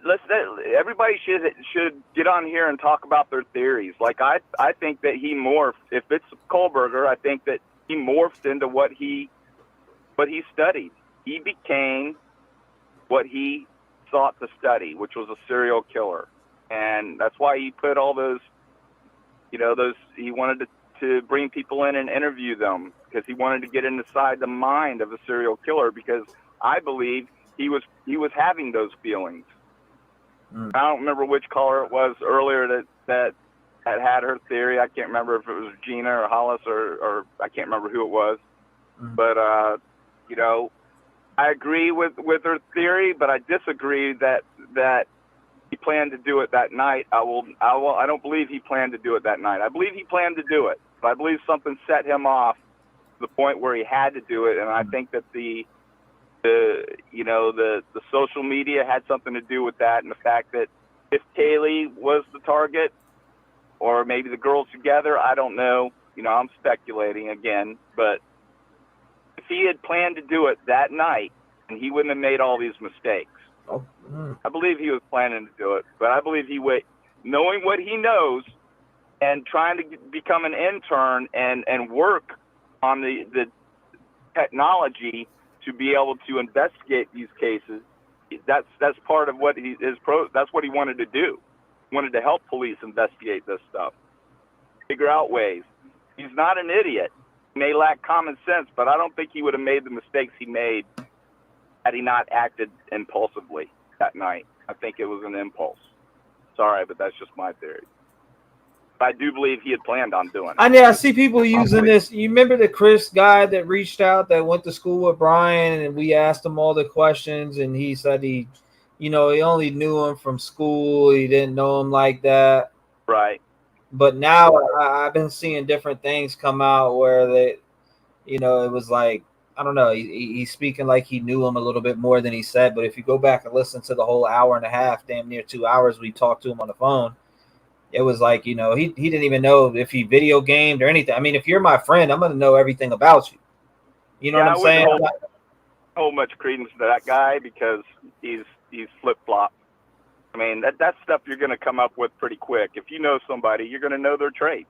You're not going to think about it later and then, oh, well, now I'm relevant, so maybe I ought to come up with some kind of a, explanation as to how I know him, But I agree with you. I wouldn't hold that much. I've been hearing some of the things that he's saying now compared to the interview we had. He's like, man, I didn't know him like that. I only knew him from a party and seeing him around at school, and I knew his mom was a substitute teacher. Have you ever been to his house? No. Then he clearly wasn't your friend then. You weren't friends. You just went to the same school. You knew him. You seen him at a party once. You seen him around school here and there, and that's that. I mean, I don't know why things got a little bit extra. I just can't wrap my mind around him, committing these murders. Well, I get that, but you didn't really know him like that because you said that on my show that you barely knew him like that. Right. So, I mean, I just don't understand the flip-floppy shit with these people that were supposedly his friends. You know what I mean? Yeah. Unfortunately, you're going to have people come out of the woodwork. I mean, that's why vetting's so important. That's why, I hate to bring her up again, Kim, me just asking her the questions I asked her, I knew she was lying. I knew she was constructing all this stuff. Now, she very well may have believed that stuff because people still watch her and believe that bullshit. I've seen some people in my chat right now that were just over in a live with her on there a couple days ago, and I was creeping up in these chats and looking just to see what people are doing, and people that are in here that said, I don't mess with her, I don't nothing. I've seen people over there, I'm here for the truth. Like, what do you mean you're here for the truth? We already exposed that she's a liar. You know what I'm saying? Like, what truth are you there for? Like, you know what I mean? I don't know how anyone, after if they go and they listen to our show, the interview where I just interviewed her, just me and her, and totally broke her down. And in the very end, I said, you know what? There is nobody else, Kim. You don't have to worry anymore. And she goes, yeah. I said, you can close your eyes and sleep tonight. She goes, yeah, I think I'm going to try that. No, really, she said. I mean, it was pretty funny, actually. It totally broke her down. She's constructing this stuff in her mind because I do believe that her children go to WSU, and she's paranoid. She's scared to death. So, but I think she's just one of those people that just sits and worries herself to death, and she runs all these scenarios through her mind, and I think she actually believes some of the stuff she was telling us.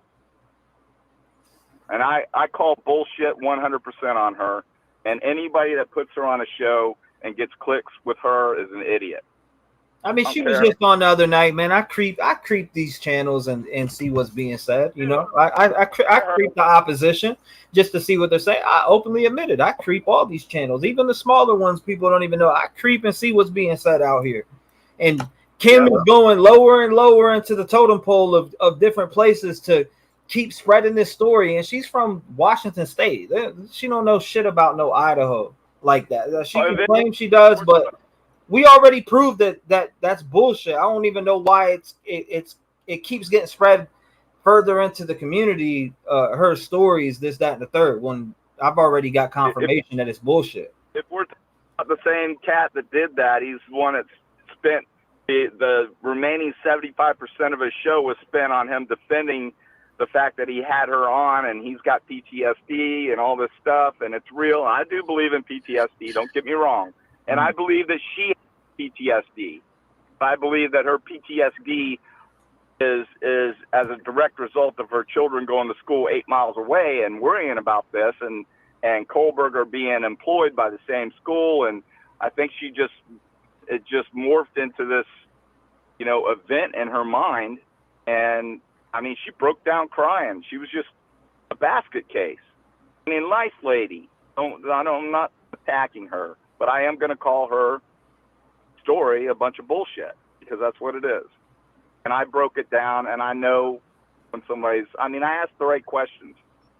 I challenge everybody to go back and listen to the interview. And if you listen to that interview and you come away with the fact that she's telling the truth, then there's something wrong. You got a learning disorder. Yeah, I mean, to know specific details about the case, or to know specific details about what happened inside that house, and trophies being taken and this, that, her like I said, her email was so disturbing I couldn't sleep. So it was almost like constructing a horror novel or something. It was insane. I mean, you broke it down perfectly. You got her out of her shell, and literally it was admitted that yeah, and I wasn't that shit, bro. I was not all mean to her at all. In fact, I had her laughing, and you know, it was a little flirtatious, some would say. I mean, it was just kind of, you know, it was just me doing what I'd done for years, and you know, that's the way I interview people. I mean, I don't intimidate them. I don't condescend to, you know everything, but I just let her talk, and you know, she kind of shot herself in the foot many times. Yeah. You know, when she came up with the 5 or 6 people, she lost me there. You know, there's 5 or 6 suspects here. They all worked together and conspired together to do this. I mean, that was it for me. I didn't even want to even hear much more from her. Bro, it was like, okay, first of all, trigger warning, I'm putting this out there before. I know you got to go into your dentist appointment, but you know, and she told me to send the email to you and to put specific details that only a murderer that would know, or law enforcement or the defense team, etc. Right? To put things like Kaylee's heart was cut out, and Xana's hand was cut off and taken from the crime scene, and put to email that to creators and to put that type of shit into the air is just complete. That, I mean, wow. You know, I slept on that thinking in my head, how would this woman know that Kaylee's heart was cut out and Xana's hand was cut off, and he took them from the scene, or they took them from the scene? There's no way you would know that. I'm sorry. You wouldn't. I think that, and you know, I can pretty much say that I know that she's full of shit. So, and honestly, I still stand on the fact that you should redact some things out of that and go ahead and let everybody see what she sent. There's nothing that's holding you to any promise that you wouldn't do it or anything. It doesn't matter. Redact it, T-REV, and let everybody read what she wrote. And then perhaps everybody will be able to put it to bed and say, wow, this chick's, she's off her rocker. But hey, listen, I got to go. I got to walk about 5 minutes to get into this building and fill out some paperwork. But I love y'all. We love you too, man. I appreciate you. God bless you, brother. I'll talk to you a little bit later. All right, Papa Sal. Hey, see ya. I love you, pal. See ya, bro. Later. Shout out to the Detective John for calling in, man. You know, give it up for him.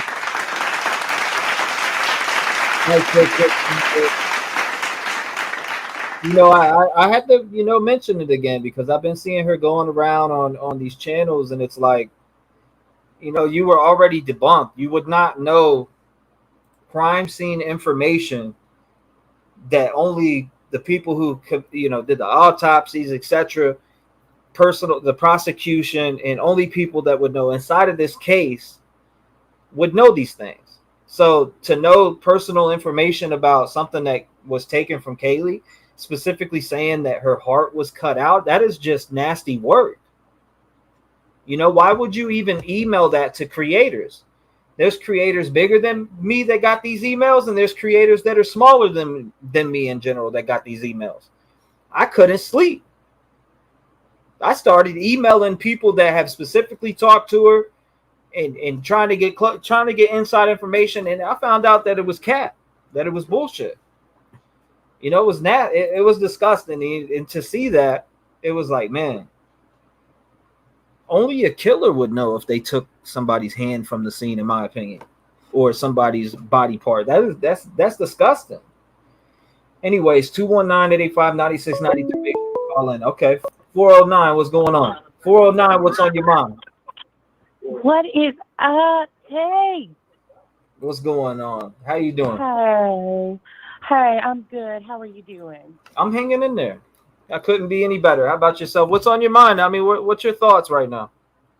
Well, I'm just sitting here watching that white Hyundai Elantra creep by, and I really feel like that's him coming back to possibly relive the crime and, just like creeping by to see what's going on.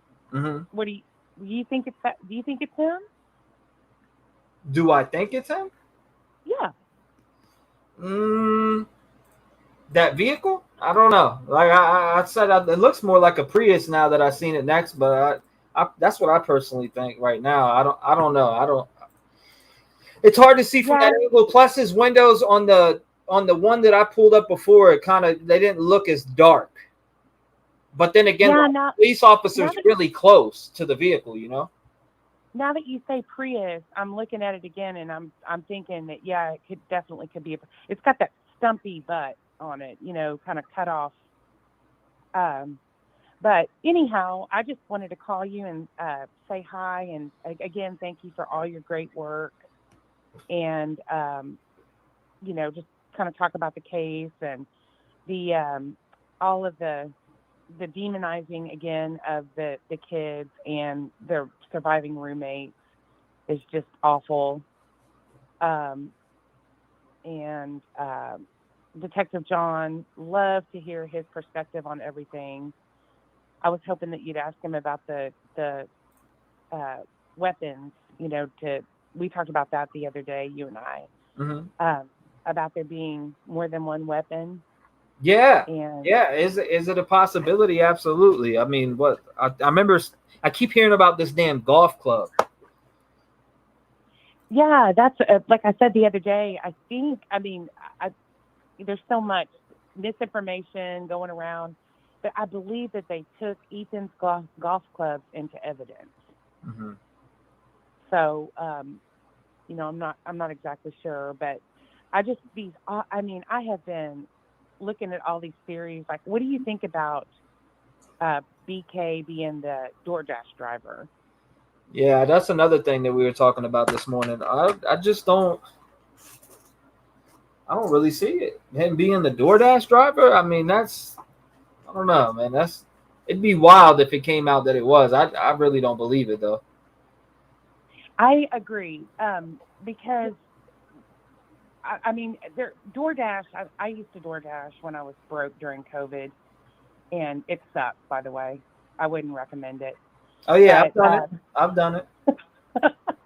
I mean, talk about a lot of work for a little money, a lot of wear and tear on your car. But that being said, we would know that by now, I believe. I think that we would know if he was the DoorDash driver. Mm-hmm. So I don't really hold I don't really hold that theory in high regard at all. But there's a lot of YouTubers on there just making videos about it, and I mean, it's just unbelievable. I feel like that we've got like a 10,000 puzzle piece, a 10,000 piece puzzle, and we've got like 100 pieces, Yep. And everybody's just filling in, whatever they think, and and they could be right, but I doubt it. I seriously doubt it. Yeah, that's why I tried to stop speculating on it, because the only things that we know is the things that surfaced on the internet, and a lot of it's been bullshit. I mean, from the cameras that he allegedly hooked up in this girl's apartment, I've yet to find out that girl's name, where that's at. There's been so much shit that's came out that surfaced that we hear, our sources say, but I've yet to see any names. or any interviews or anybody corroborated. I know there's a gag order, but damn, I mean, I need to see some shit to believe it. Exactly. And you know that whole thing with him, like the underwear thing where he supposedly took underwear out of the girl's car, that is total BS. He was not, as far as we know, he wasn't even in town. That to me sounds like a fraternity prank or something. Definitely doesn't have anything to do with him. And I think that it was really dangerous for the Dateline episode to have that on there, because if they have that on there and they're saying, oh, it was BK, we all know 90% that it probably wasn't, then how can we believe anything else that they said in the special? You know what I mean? Mm-hmm. So, exactly. Our source said, I mean, their source can be saying that. But what is the chick's name? Who is she? I mean, it's just wild to me. One thing I do think that is kind of interesting is that his sister, supposedly, and that was again on the Dateline special, which, what can we believe from that?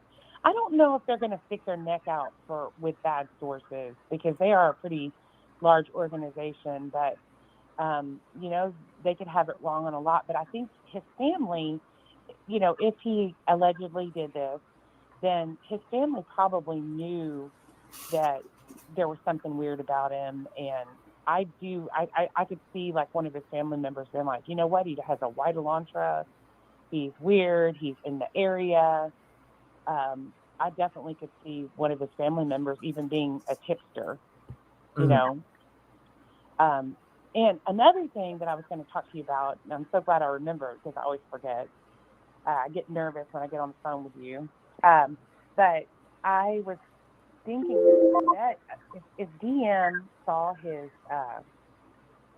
eyes, I bet that she picked him out. I bet that she identified him. Okay. Again, it's another theory. But don't you think that if she saw his eyes, that, I mean, he's got pretty, like, crazy eyes. Not crazy eyes, but he's got distinctive eyes. So what are your thoughts on that? I know I mean, my thoughts on that is, we would really need to hear Dylan's full outright statement to be able to, know the full, because, we've seen what's in the PCA, but what did she really fully see? You know what I mean? Because I feel like not everything she said is out. Yes, I feel like a lot of that's being covered up as of right now. There's a gag order on the case. They put pieces of what she said in there, but I feel like a lot of what she said is also not in there. That's just a feeling I have. I'm speculating, but I still feel like there's things that Dylan had said that nobody knows about yet. Agreed 100%. Hey, is my time up? Yes, ma'am. Okay, sorry. Well, this is Amy from Texas, and I just want to say, oh my God. Yeah. Oh, you killed it. That was dope. Love you. Thank you for continuing to stand up for the victims, for the surviving roommates. You are awesome. Love speaking with you, and thanks so much for having me. Thank you. God bless you, man. Lock your doors. You already know. I can't wait to hear from you again. And thank you for being a voice in the community. We appreciate you. All right. Thanks so much, T. Have a great day. You too. God bless you. Shout out to her. Wonderful phone call.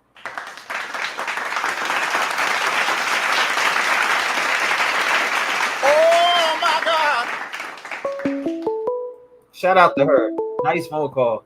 937 sent from heaven. What's going on? You're live. I cannot believe I remembered your number off the top of my head. Come on, I say it like 219-85-96-93. Yeah, I said it in your voice in my head too. Yeah. So what's going on? What's on your mind? Talk to us. Okay, so I was thinking back. I don't know if you saw it or remember, but Brian's, I believe it was his neighbor, invited him to that pool party in Moscow. Mm-hmm. And it was like early July.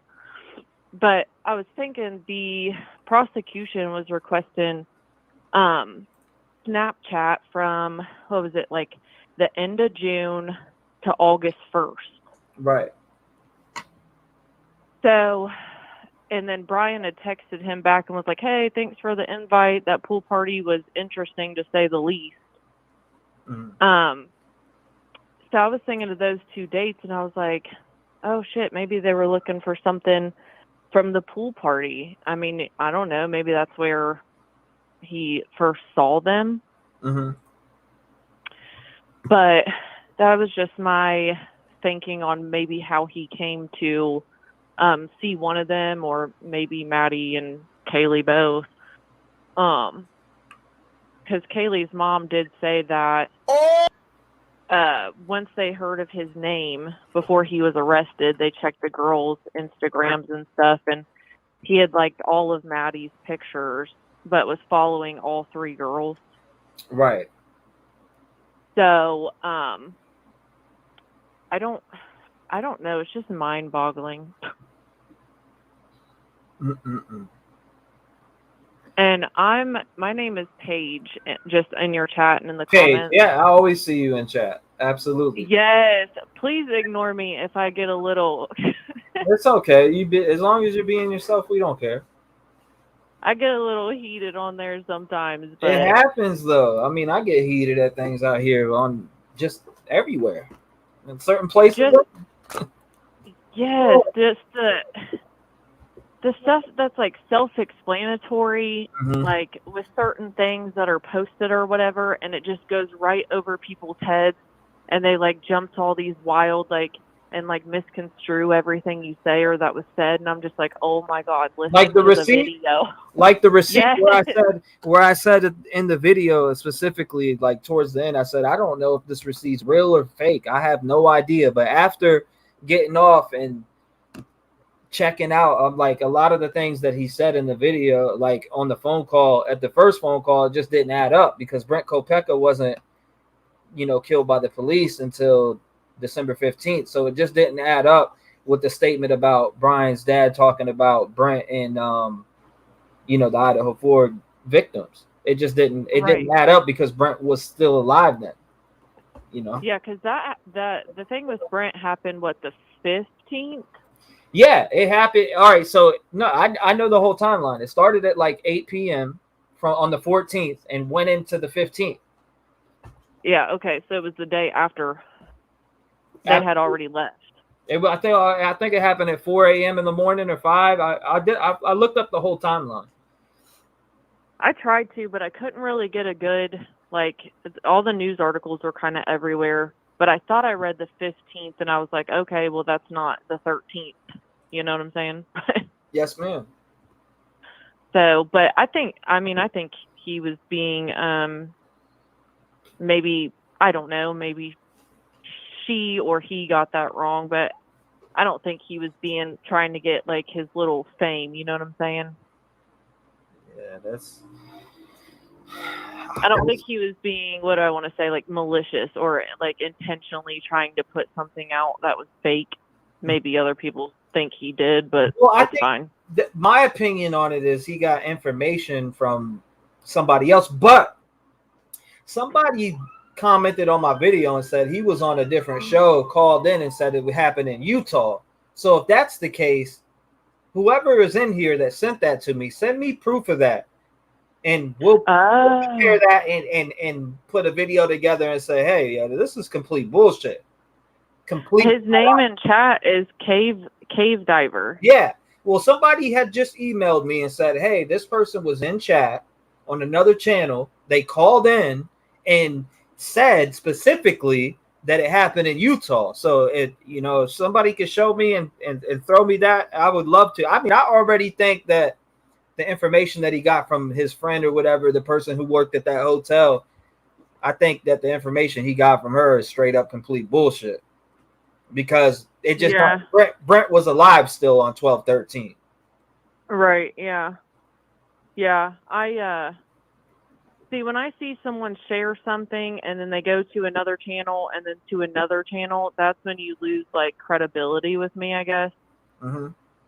Because I feel then you're just doing it for attention more than you are trying to you know, have a discussion about it with the people that you're usually on YouTube with.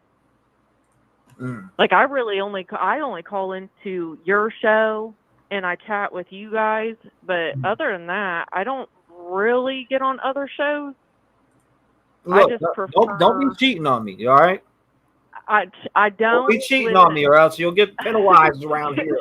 I'm just. You know how I am. I be getting hot in the comments. I get on other people's channels sometimes, and I just gotta, you know what I'm saying? I let them know a piece of my mind. But I don't get mad at people speculating and whatnot. It's the making suspects and saying things about the victims that you have no proof of that just irritates me. No doubt.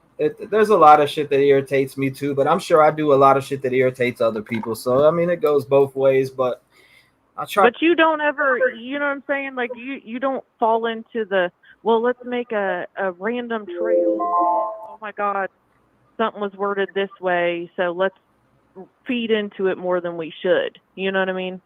Right. No doubt. Like I respect you for that. I was entertaining. Like I remember, I don't know if you heard the video where I named her Paula because she wanted to be kept discreet or whatever, and she was from WSU and she called in. Shout out to her, lovely woman. But she called in and she was saying a bunch of things about Brent and this, that, and the third. And like people have zero receipts that Brent and Brian knew each other whatsoever. I don't care if he drove right by his friggin' house. I don't care what he did. Just because they lived in the same area, you're bound to pass somebody's house no matter what. Exactly. At some point, if you live in that area and you drive around town, you're bound to pass that area. You know what I mean? Sure. That don't mean you know somebody. I mean, there's people that probably are watching my live right now that live fucking 5 streets over. You know what I mean? Like I've had people that live a mile away be like, "Oh my God, I'm right down the street from you." Yeah, exactly. Probably drove by your house 5 times and didn't even know. Exactly. So I mean, there's a bunch of things like that. There's a bunch of things.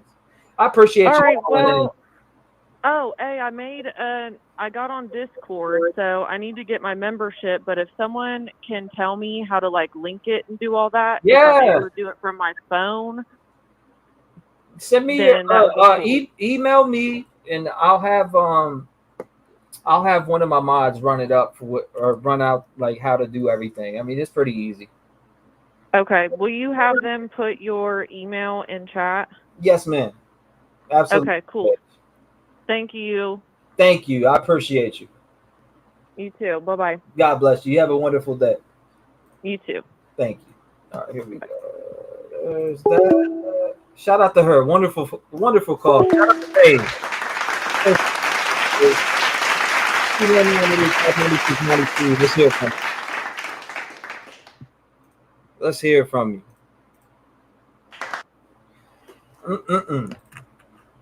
All right, so what is going on Twitter? Who the hell's tagging me on here? Okay, let's see. Order the bot now. Software I've used check 0 cents. All right, I'm reading the wrong stuff. D, they never confirmed they were Maddie's picks. He liked it. Was News Nation. They're bullshit. Yeah, ignore DMs. T-REV. Yeah, ignore DMs. Ignore DMs. What you sending shots? You sending shots over here, Mark? Ignore DMs. You know how many fucking DMs I get on all platforms? You'd be surprised. I'd like to hire you as my secretary, though. Maybe you can help me keep them all in line, because that Netflix email that I got that Netflix email back at the beginning of January. Literally, the Netflix email. They've been trying to get a hold of me since January. That's how far behind I am on answering a lot of different shit. I get so many emails. I literally had to go through and delete a lot of videos and stuff that I like just to keep getting emails. It's crazy. It's absolutely insane. Yeah, 80,000 calls. I went through that on live. It's still up. I'm still trying to email. It wouldn't work. Not me this time. Not me this time. Hey, Midwest. Let's see. Innocent until proven guilty, but one person is in is in with no bail. I know, and the guy that killed his 3 kids has a $20 million bond. Is that, I mean, explain that to me, right? You got a guy that is in prison, or not in prison, I'm sorry, he's in county jail right now, facing charges on killing his 3 kids, assassination style, in Ohio.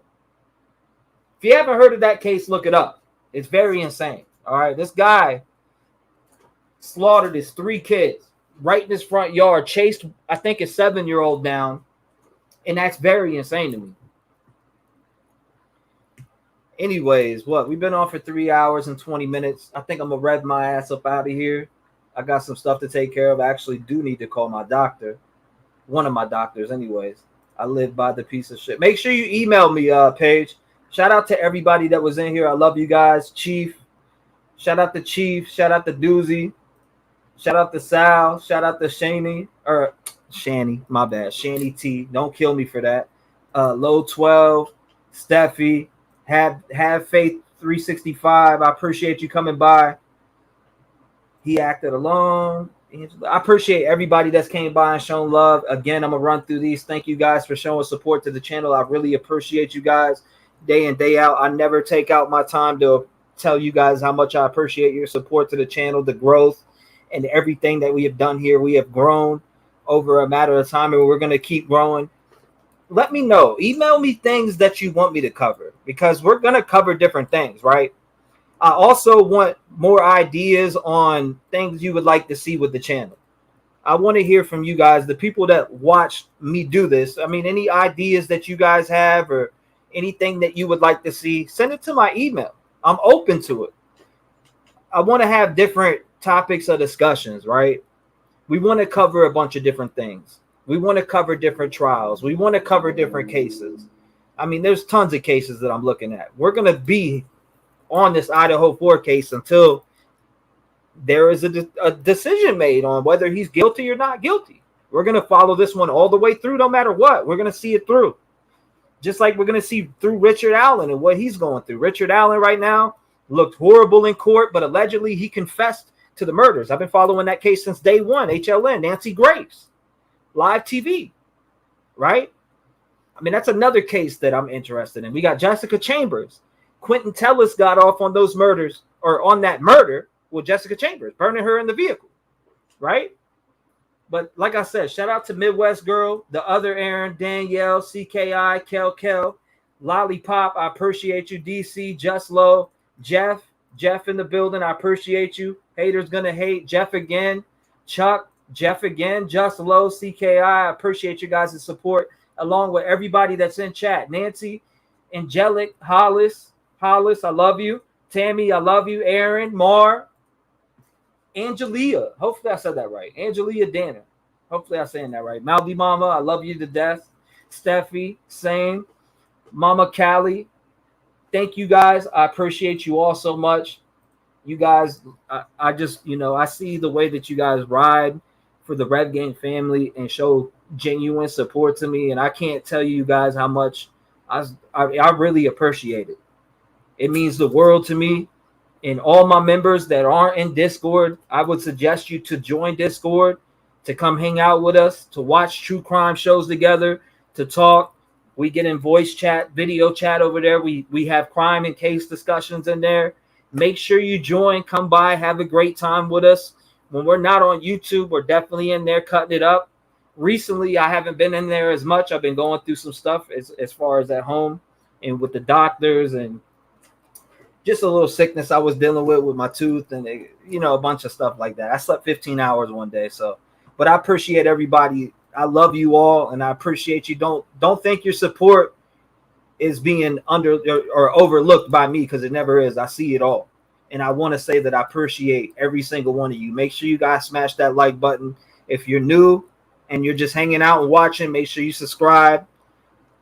I do appreciate the support. I love you all, and I'm going to see you again tomorrow, as usual. Now, let me do it this way. All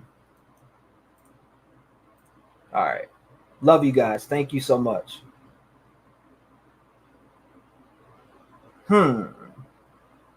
Anyone who knew Kaylee would tell you the same thing.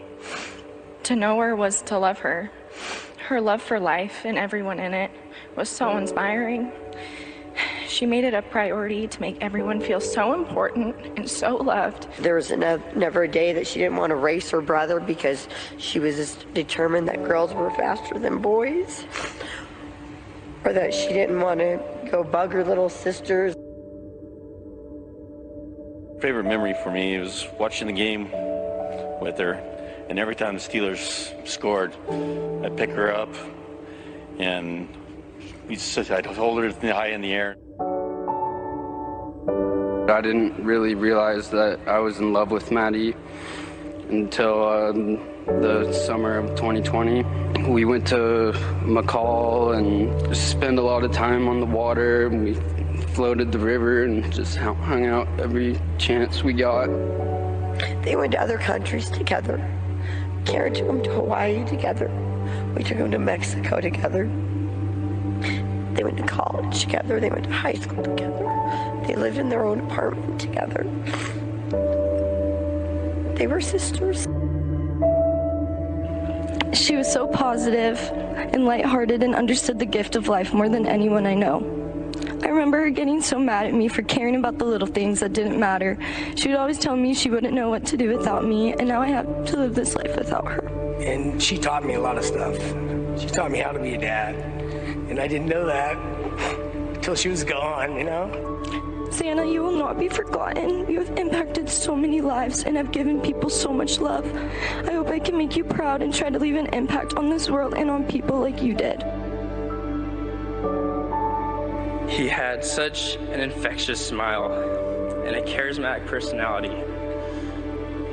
And if you knew anything about Xana as well, they were very similar in how they acted together. They were always so happy, and the way she would talk and smile about him was something I've never seen her do before. She truly loved him so much, and I know he had so much love for her. We are eternally grateful that we spent so much time with him.